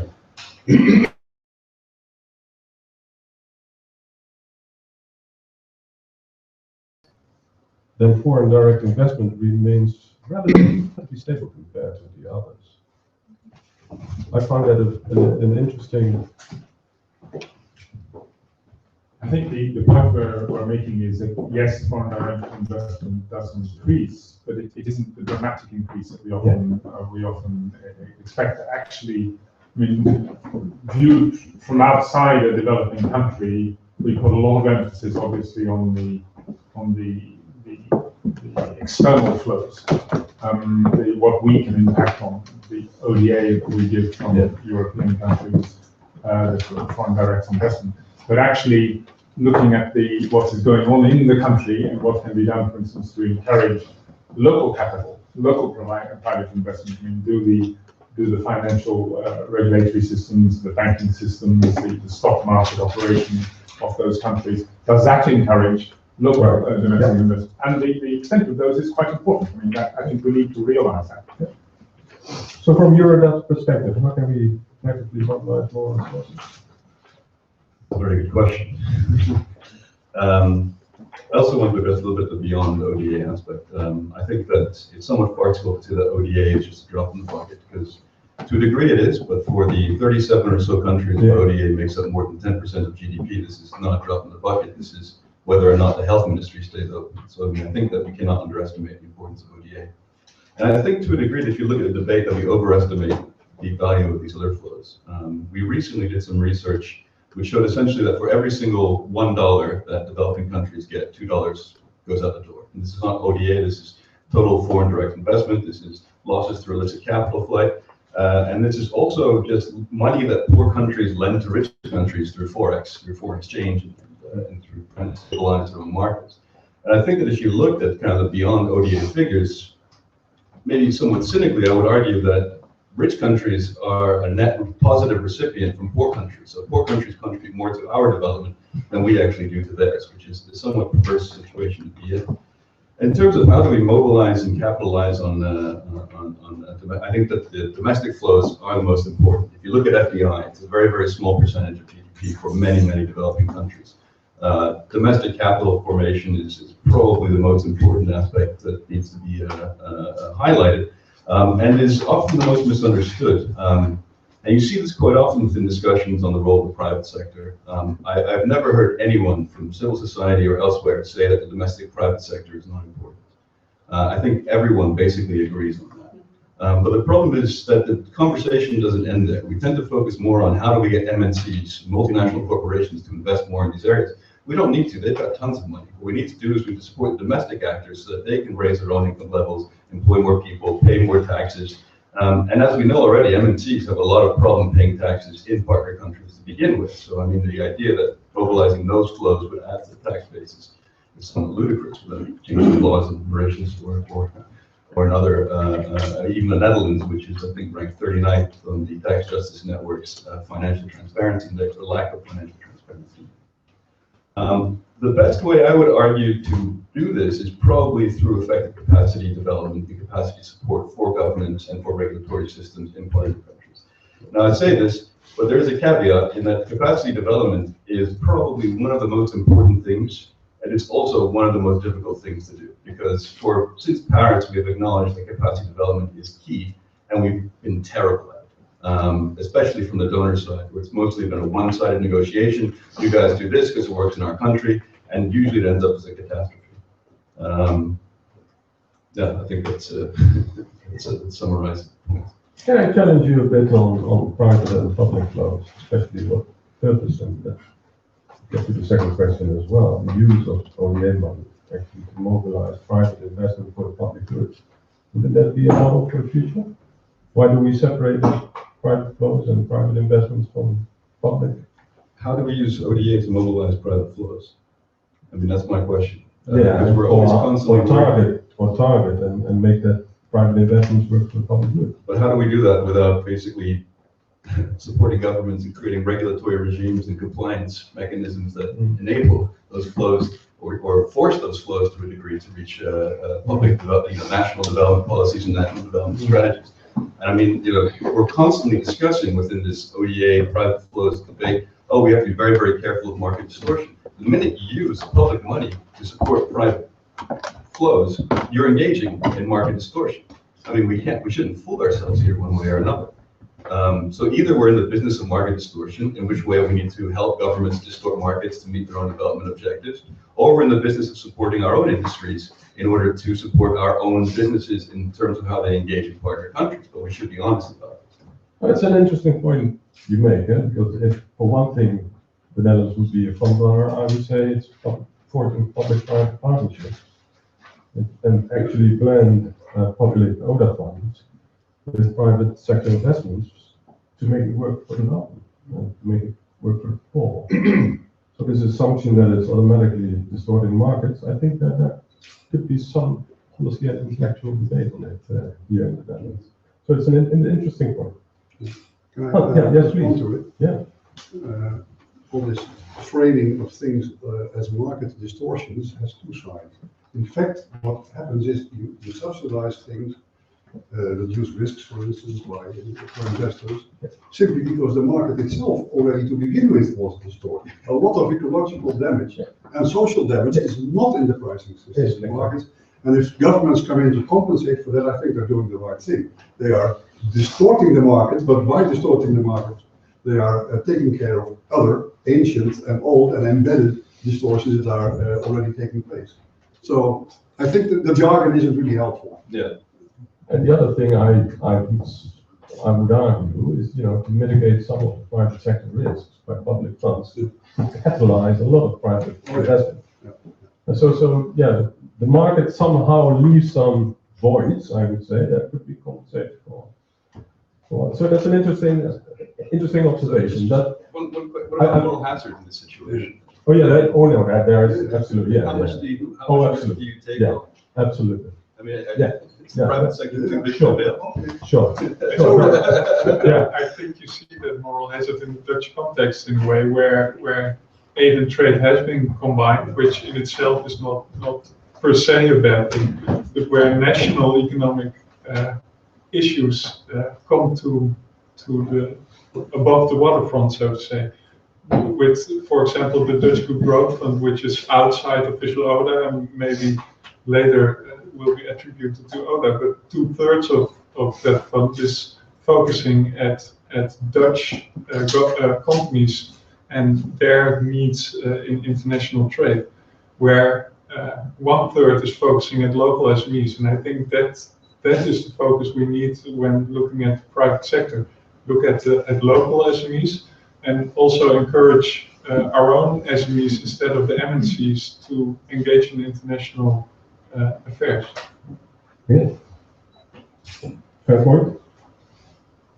One thing I would like to add, so we all have dirty hands, whether we do it or not, our hands are dirty. What I think the upshot of that is that we actually need to empirically look at cases where we are doing lending, for instance, or partnerships, and record to what extent these effectively contribute or take away from development.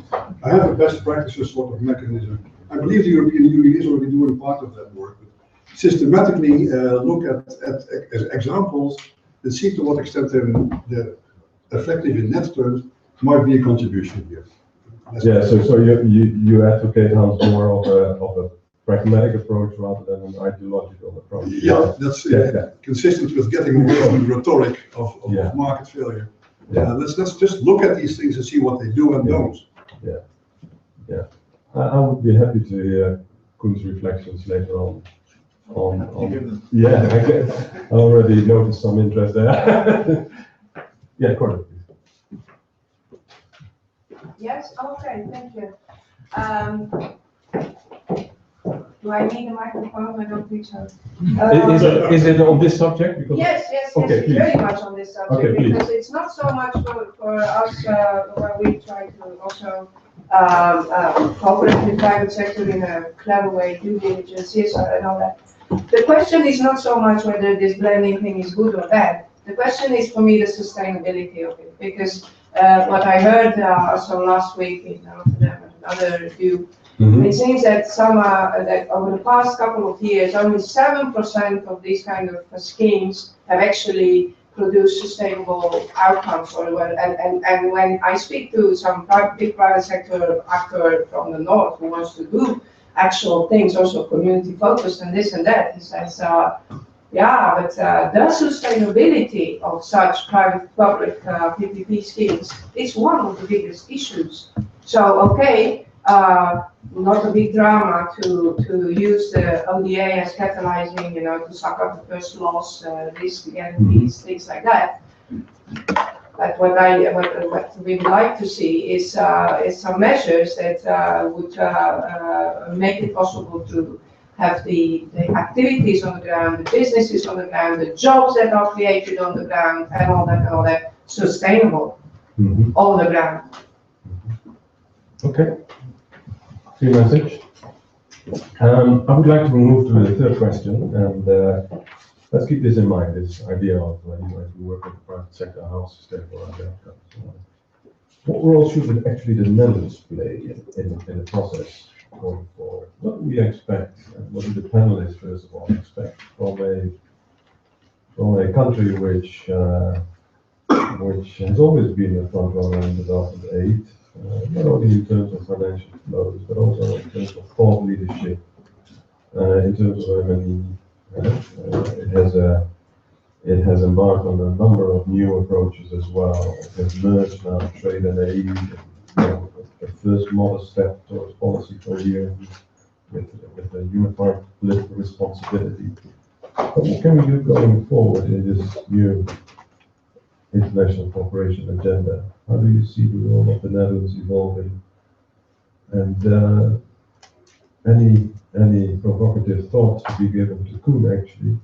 I think I like it or not, and it's a political question in the end, but you need to get back to the international commitment on ODA. It's not only a question of the amount of money coming from the Netherlands, but it's well, how do you say, making clear that the Netherlands is serious and that Europe is serious about bringing well, prosperity forward, so to say, worldwide. And also urging other countries to contribute and not leaving it to a couple of countries in the northwestern corner of Europe. So how do you assess the council conclusions? Well, the overarching goal of the council conclusions is okay, I think, but I saw a short summary where in the second, third line already it became clear that it's quite impossible to reach the overarching goal that was set, because it's not all countries in Europe will meet the 0.7, and there are all kinds of exemptions. So where did you read in the council conclusions when we are going to reach the 0.7? Sorry? Where did you read in the council conclusions when we will reach the 0.7? I think by 2030. That's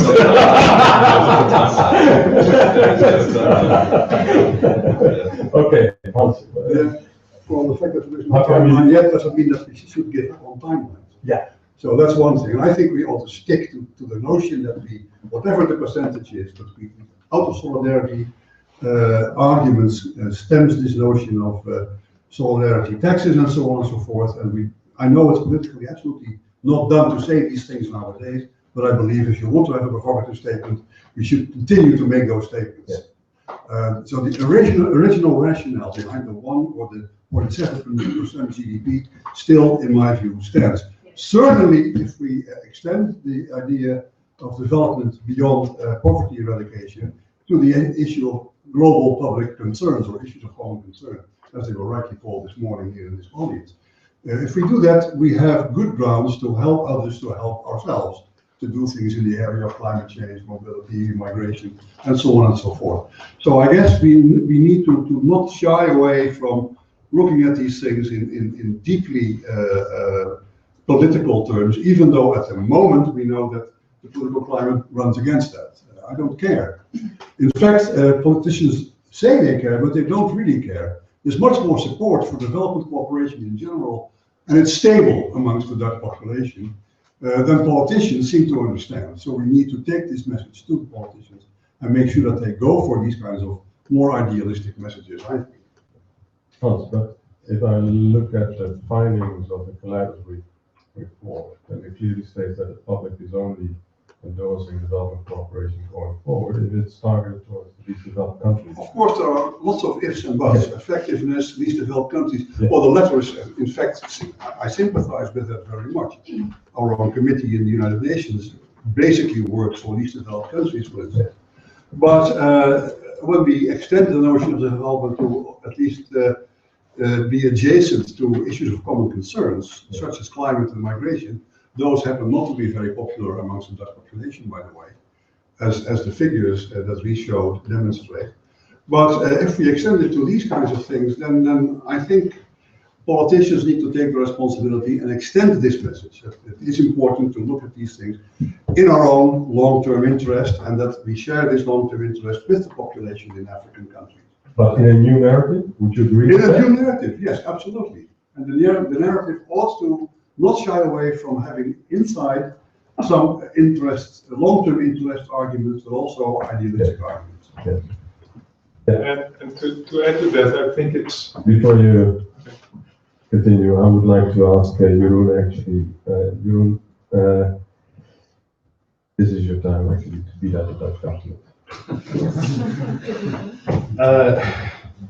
I mean, I was asked yesterday by a journalist how I felt about the fact that the council conclusions didn't have a timeline. And I said, well, there was a timeline, it was 2015. And for 35 years, Netherlands was on top of that until 2 years ago, just before you were supposed to hit the goal, you said we're going to drop it. And I thought that was a real shame. That kind of showed that these countries are not serious. And then we look at the development effectiveness commitments. You know, we talk about a new narrative, but 10 years ago, we all agreed budget support is the best way to do development. Since then, there has been less and less and less budget support. So I mean, I'd be careful about new narratives when we should learn the lessons from the old narratives. I think that what Netherlands needs to do is demonstrate that it's serious. It needs to show that it takes these commitments, that it makes serious, that it takes these statements serious. And I think that the renegotiation of tax treaties that the Netherlands is currently going through with many of its development partners is a perfect example of where it can act as a good faith partner and a good demonstration effect for other European countries. But for the most part, it's just difficult to approach the FFD negotiations or the SDG discussions under the basis of good faith when you have demonstrated time and time again, and I don't mean Netherlands specifically, but the European community, that you don't take what you say seriously. But you do expect the partner countries to take what they commit to seriously. And I think that that's a real shame. We have to actually, in the spirit of partnership, we have to actually demonstrate that we're willing to put our neck on the table, stick our neck out if we're asking them to do the same. And then just final comment on this paper. I think it was a great paper, but I think it's very interesting that you do a perception survey on ODA without asking partners what they think about Dutch development cooperation and what the Dutch should be doing in the context of development cooperation. I understand that there were some restrictions in terms of why that didn't happen, but I think that that's very important. Is that you shouldn't just ask yourselves, how good are we at development? Because the answer is going to be, yeah, I think we're pretty good. But you need to ask the people who you're working with. Well, you underestimate the Dutch culture, my friend. So, okay. Let's now move to a joint discussion, please, and to the panelists and on the subjects we have raised. And I would like to, with your permission, limit a bit the public discussion so as to give some space to Koen, so that he can tell us a bit about the state of play and the Dutch role in it. So I might give a bit more time to him. Yes, Thank please. you. My name is Esme Berghuis. I work for Oxfam Nobel. And I thought a couple of things that Mr. Opschool said were very interesting with regards to the need for more systemic change and also for looking at the decision-making process behind the change. And I think if we also look at the role the Netherlands can play, but also the OECD countries in general, the systemic change and the decision-making process behind systemic change is really crucial and something on which I think key agreements need to be made in Addis. And I think concretely what I'm thinking about, and we've been hearing a lot about transparency, the need for more transparency, both on the effectiveness of financing through the private sector, but also about financial flows in general. But transparency to whom? Like if we look at transparency on tax and the taxes paid by companies, we see the transparency that governments, especially OECD governments, only willing to go as far as some exchanges between the governments and not transparency towards the public yet. Well, I think it is key that in others there will be a shift towards more power towards public, more information towards people in general. And secondly, I think if we look at global tax coordination and indeed about the need to improve coordination on key systemic issues, then I think coordination on tax is also a crucial one. But also here we see that OECD countries don't seem willing to shift their power towards developing countries and to really make sure we realize a more inclusive global body on this. So I think like the political will to shift some power to southern governments as well as to the public, that really needs to come also from the Netherlands and from other countries in Addis. Apart from your observations on tax, which are very pertinent, I think one of the other issues which you allude to is actually a discussion on the international architecture. Yeah. And I see little discussion around that. We can lose ourselves in discussing international architecture. We will not lift anyone out of poverty. But perhaps could you, in your 10 minutes, give some information actually on how that discussion of the international institutional architecture plays a role in the other debates as well, and the other processes. Any comments from the panel? Yeah, if I may, thank you for your bringing up again the issues that you did on transparency, taxation, etc. I would like to also mention, we did, I believe, mention it, internal pricing or transfer pricing within companies. As far as I know, the Norwegians, supported by the Dutch authorities, are doing things on that score in Africa, trying to, I believe, improve the capacity of the Zambian government to control flows back to the north from mining activities in the south through these kinds of pricing mechanisms and tax evasion and so on and so forth. I think that's where we need to go, and it starts with transparency and enhancing transparency more than we even already do at the moment. I think keep on hammering on that issue, but we shouldn't stop at having things being transparent. Beyond that is the notion to do something on the basis of the information you have evaluated. And that is, for instance, why we think that if we think in the wake of the conference in Addis Abeba, what we do need is some sort of monitoring mechanism that looks at financial flows and how they develop over time, that identifies on the basis of monitoring deficiencies in those money flows in the financial system, and has some capacity to act on the basis of its findings. Unless we do these kinds of things, we do nothing. And of course there will be reluctance, and those who have power will try to resist any kind of change of systems. But we have to, I think, continue hammering, and there are plenty of examples that simply being persistent in the long run might help. It's the same as with this timeline. It's not there now, but it could be there 5 years from now. Probably the private sector will hold as an argument, not to discourage investments in risky markets. We need at least a level playing field, and for that we need a global approach. And hence the discussion on the international architecture as well. We have a previous Unilever director here. Would you like to comment on the contribution of the private sector to global development and the issues we have now? I think for all of us now crystal clear that any improvement in the situation in the world is dependent on the role's private sector. The private sector is willing to take the lead. And the Polman, Unilever, Director Ramon has said that he wants that also as one of the programs. the main problem will remain that the private sector is not willing to invest in the fragile states because there's no government, there's no law and order, there's no policing, there's no property right, etc. So what can you do to entice the private sector to invest in fragile states? Now, if anyone can give me an answer there, I would be very happy to tell it on to my ex-colleagues. And there's only one thing is some guarantees from the government. Yeah, the issue of ODA funds coming All in. idea worse on the moment when Dutch employer starts together with a local employer to set something up. Or a local employer also sets something up with Dutch money, even more difficult. Okay, thank you for bringing in the private sector views on this discussion. Any other questions, please? Please.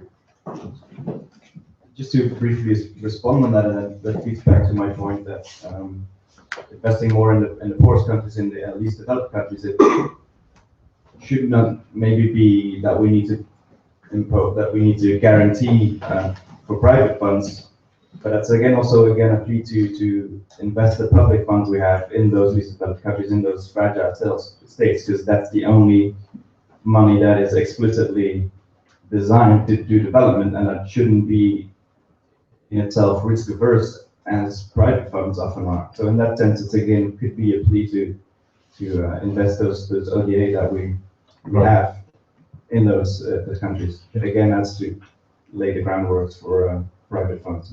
Thank you. Yeah. Case. Okay. Yeah. No, thank you. One dimension which is missing in the discussion, and it's quite remarkable actually, and it's not just here, but seminars to be arranged in New York last week on missing middle finance, and local government finance, all these new dimensions, not new, but dimensions that we call innovative finance or new sources of finance. One dimension that's missing is the lessons learned from the microfinance industry. Hardly anybody brings it up. And maybe it's because the bad news that came out of Andhra Pradesh or whatever it is, or that we over-promised, and the outcome was not entrepreneurship as much as more, cash management and so on. But then there are some incredible lessons to be learned from the microfinance industry. Two examples. One, the mixed market. It's the only industry out there that really reaches down to the poorest or among the poorest at a very large scale, that actually has its own Bloomberg information gathering system, talk about data, right? If you want to invest in any microfinance related, mobile money, whatever company, NGO or company, you as a donor have the access to the mixed market where all the data is present. So that has led to it's chicken and egg, but it contributed to the impact industry getting access to the poor, because the impact industry that everybody talks about is 80% microfinance investment vehicles, registered in Europe to a large extent. So the second lesson is that the impact industry has already found out that you can do this, and you can connect to private sources of money. Primarily institutional investors are involved, the usual suspects, but there's more and more family offices and other types of investors that don't want to leave their comfort zone in terms of how to make investments, that can actually reach to the local level, to poor entrepreneurs, but also for families through the microfinance industry. So those are just two lessons, right? Yeah. Linkages to the private sector capital and the data kind of revolution we're talking about. So there are other lessons, and maybe just a second point. If you're looking at the missing middle space that everybody is talking about nowadays, so SME finance and the missing middle kind of infrastructure investments, both productive facilities and economic infrastructure, the kind of $100,000 maybe to $3 million investments below the reach of the IFC, for example. What lessons can we learn in that space from the microfinance industry? Again, quite a lot of lessons. I attended a seminar about a year ago by EIB on the missing middle off-grid energy sector, which is now very hot, right? The sustainable energy growth. Out of the 50 participants that were all entrepreneurs in this space, 2 had gone to a scale of about 1,000 clients. Right? And it just shows you that it's very early days. There's a lot of opportunities, but there's very few bankable projects, and there's very little money going to kind of bridge the gap, value of debt, as we call it, you know, from the kind of early investment to the more mature investment type of money, right? So I think that space we just have to figure out somehow, right? In probably through ODA. Yeah. I have a question for you actually.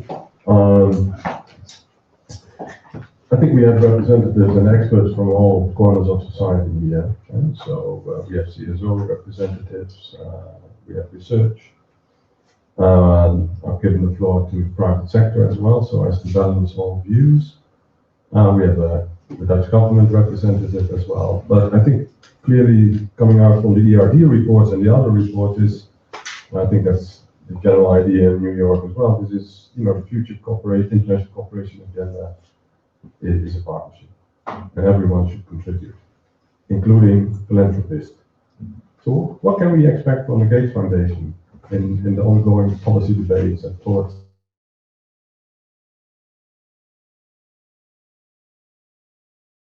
With that government? Well, thank you for the opportunity to try to respond. I just started the foundation a couple of months ago, so maybe what we're actually doing.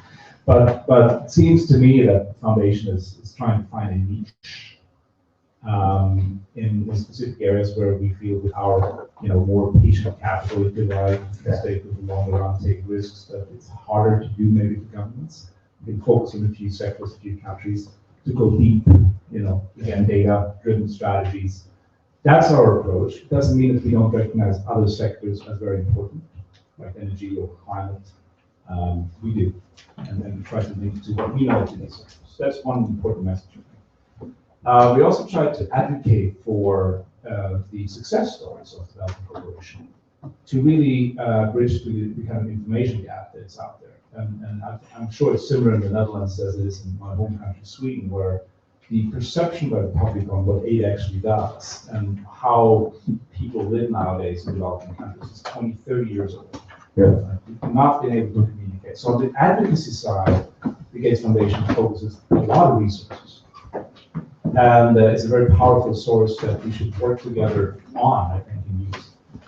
Thirdly, obviously, we have our, you know, try to be engaged on the 3 big conferences and processes, and we have teams working on all of them and try to channel messages in different ways. We're not part of the formal discussions of it, obviously, but for example, last week in New York, we had a seminar on the municipal finance dimension, and we were able to collect messages that we were feeding into the FFP process. Recommendation to the Dutch government, that's a hard one. I think it's clear that there are a lot of successful examples of when ODA really works, and there's some less successful ones as well.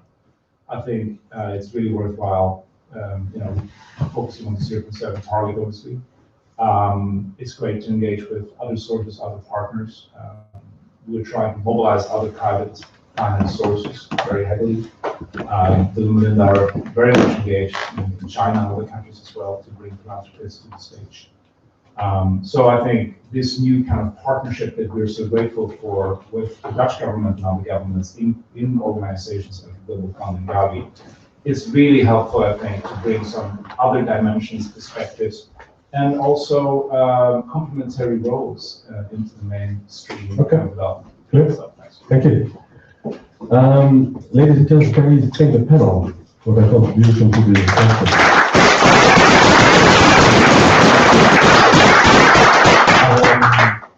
And I would like now to ask Koen Davidsen from the Ministry of Foreign Affairs. Yes, please.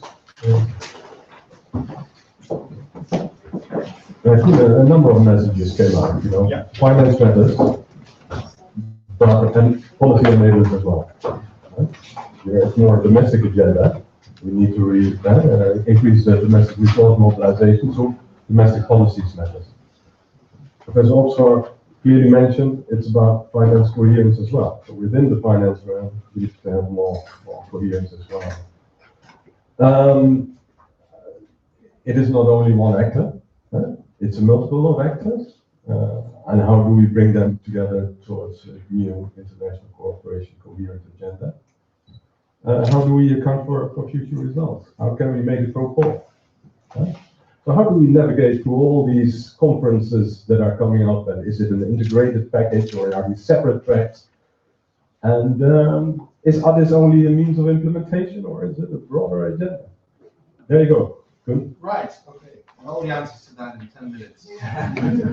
So thank you for the reports and for the discussion and for the recommendations. And I'm glad we heard a lot of things that we recognize. Some things where we obviously don't agree or some points of criticism, and that's all right, because we are talking about a big partnership where we need to hold each other to account, and that's an important part of this process. We are very clearly on the road to Addis, and a week ago I was actually on a boat with the World Bank, so we were on a boat to Addis in Rotterdam, which was one of the events that we talked on financing for development about. And for us, it's very much, to answer one of your questions, it's very much about, Addis is about the means for the goals, the means for the sustainable development goals. And we very much relate these two processes to each other. You can't have means without looking at where you're going. And we're very happy with the sustainable development goals, with the direction they have been taken. They're a good agenda to take forward. I think they learned the lessons from the MDGs. This is a different era where we have a more diversified world that we need to take into account, where residual extreme poverty, which is still quite substantial, needs to be tackled by talking about issues of rights, gender equality, access to justice, next to building the capacity of people, where we need to talk about the planet next to prosperity, and where we also need to talk about fragile states, and need to talk about peace, basically. So we always talk about peace in development, about people, about planet, about prosperity. Well, peace is one of the P's for us. That needs to be part of this discussion. And if we look at the past few weeks, I would say there was some concern in the discussion about the awareness of politicians about this agenda, but I would say I'm very positive about the momentum that is building. After we agreed the Sustainable Development Goals last July on a Saturday in New York, after 48 hours of negotiations and a year of negotiations before that, I think we were all afraid that the momentum would be slightly lost. But if you look at the past week, negotiations are ongoing in New York City. We have this event. The EU ministers agreed their position on Tuesday. It was referred to. Rotterdam last week, the World Bank, the multilateral development banks, some private sector, some civil society, some governments, including our own, our Minister Plumer was there, came together to talk about leveraging, managing risk, domestic resource mobilization, partnerships, all the things that matter to this new agenda. And on this new agenda, I heard some trepidation about some of those new partnerships, but I would agree with those who say that if there's a role for ODA in getting crowding in resources, crowding in private resources into developing countries, it is about managing risk. We would be crazy to miss out on these resources. And the fact that some financial institutions are not able or unwilling to engage in certain countries, we have to show them that there is actually good things to be done there, and that is to the benefit of all. And the framework, the good thing about these Sustainable Development Goals is that they help provide the framework for activities. So it's clear what we're holding each other to account for, next to the rugged principles, next to national legislation, next to other international agreements, human rights standards. So this is not a lawless future. This is a future where we are working together on common goals. Now, continuing the list of events that I'd like to mention, we are, the Netherlands is convening a couple of partners over the coming weeks to talk about supporting domestic resource mobilization, supporting international cooperation against illicit resources, and indeed, we are advertising that we are renegotiating our tax treaties, because we think that's a very practical way to make a difference. There needs to be more international cooperation on these issues.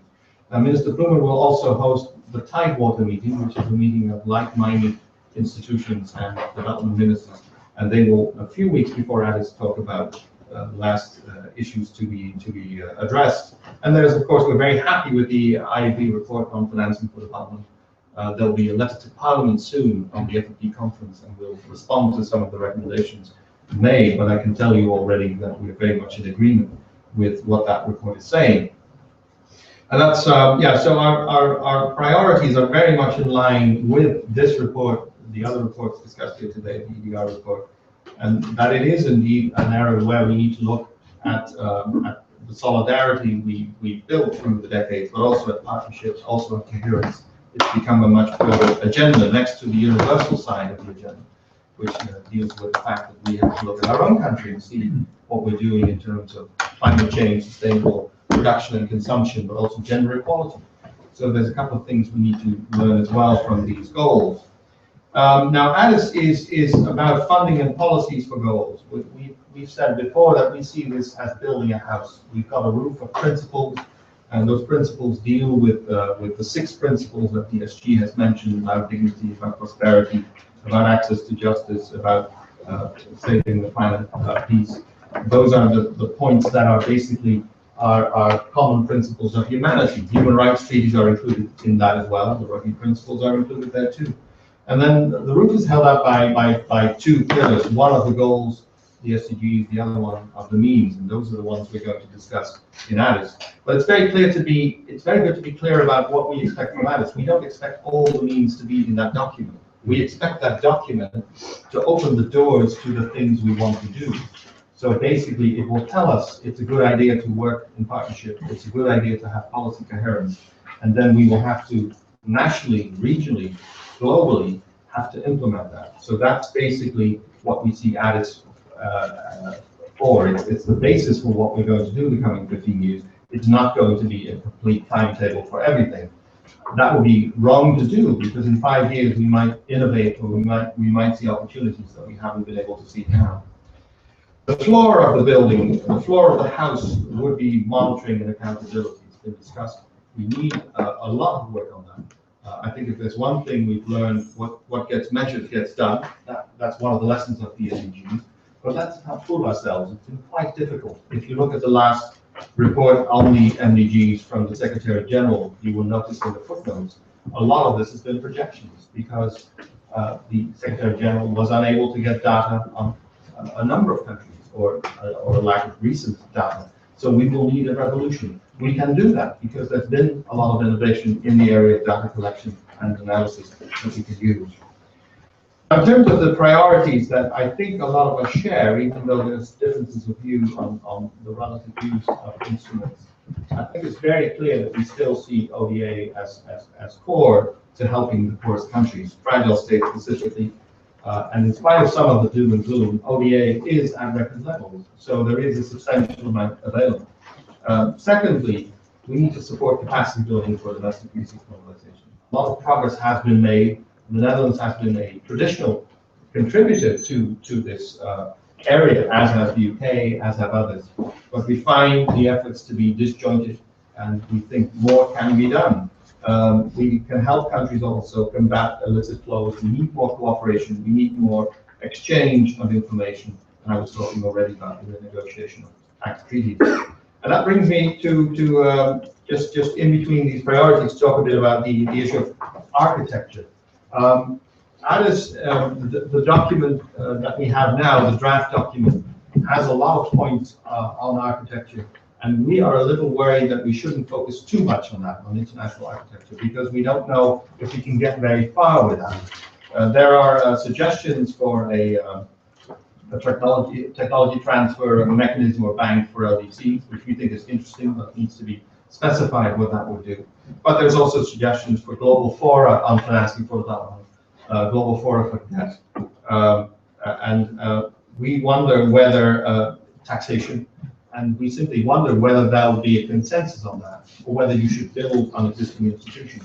We think, for instance, on taxation, yes, you need the dialogue that OECD countries have to be more inclusive. Yes, we need to share global information, but there's a lot to be done without having that fundamental discussion whether everything has to be done in a forum in New York. So we take a pragmatic approach on that. The EU partners share this.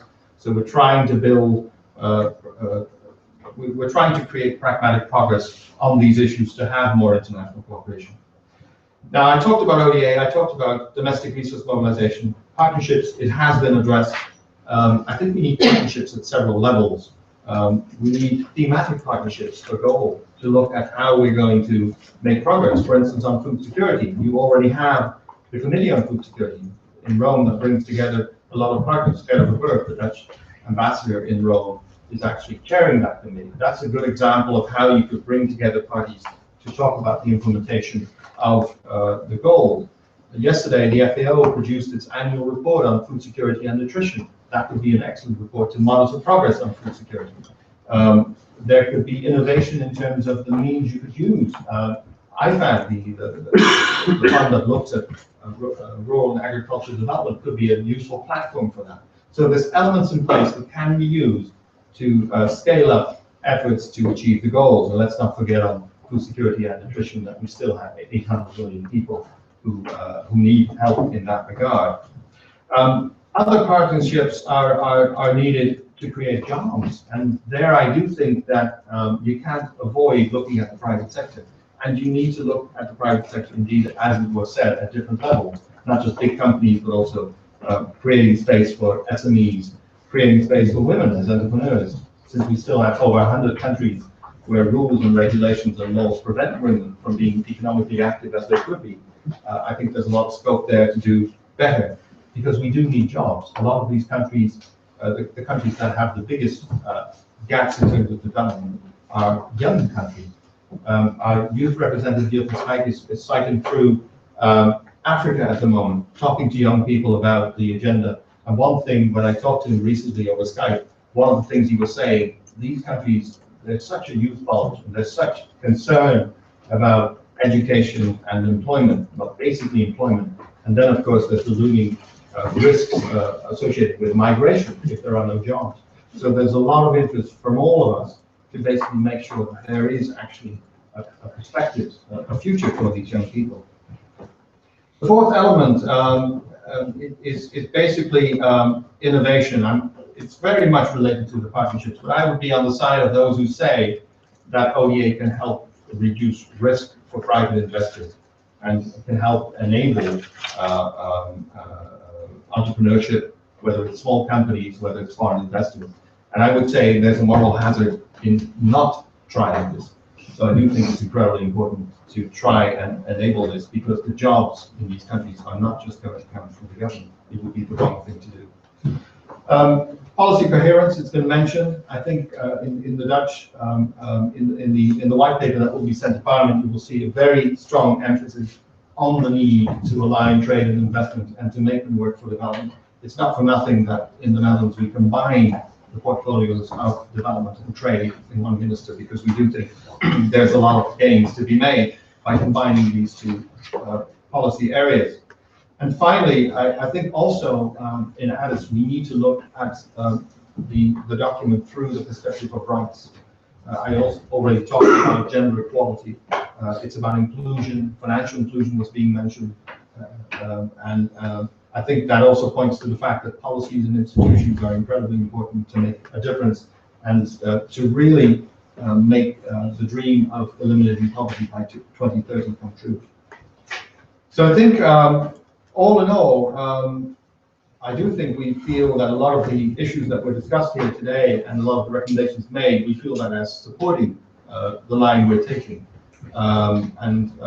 We do think, on a final note, I do think it's very important to keep on looking at these financial instruments and their policies through the prism of the goals we want to achieve. And I do think their inclusion is probably the most important key word that we would use to specify that agenda. And in order to achieve progress on that, we will truly need all the partners we can gather around the table. Thank you. Well, thank you, Chris.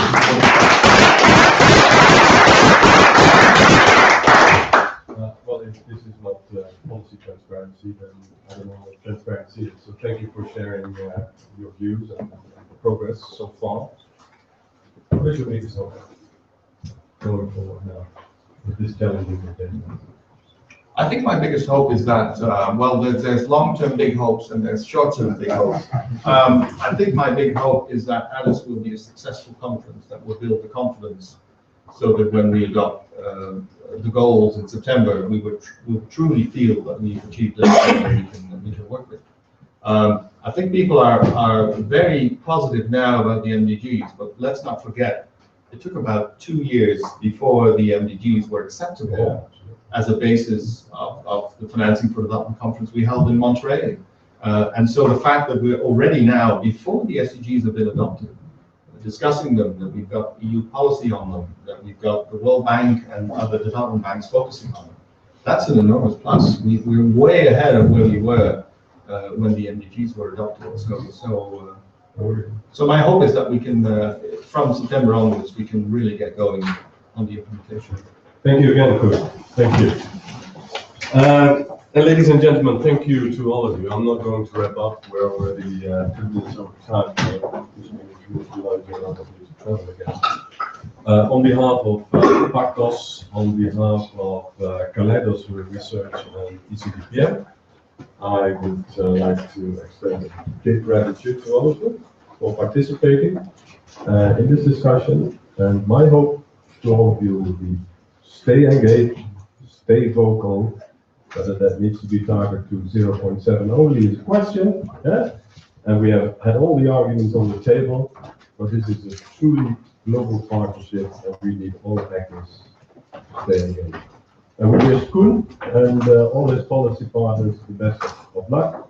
And on his note of hope, I would like to close this meeting and invite you all to go to the cafe where we have refreshments and lunch. Thank you so much.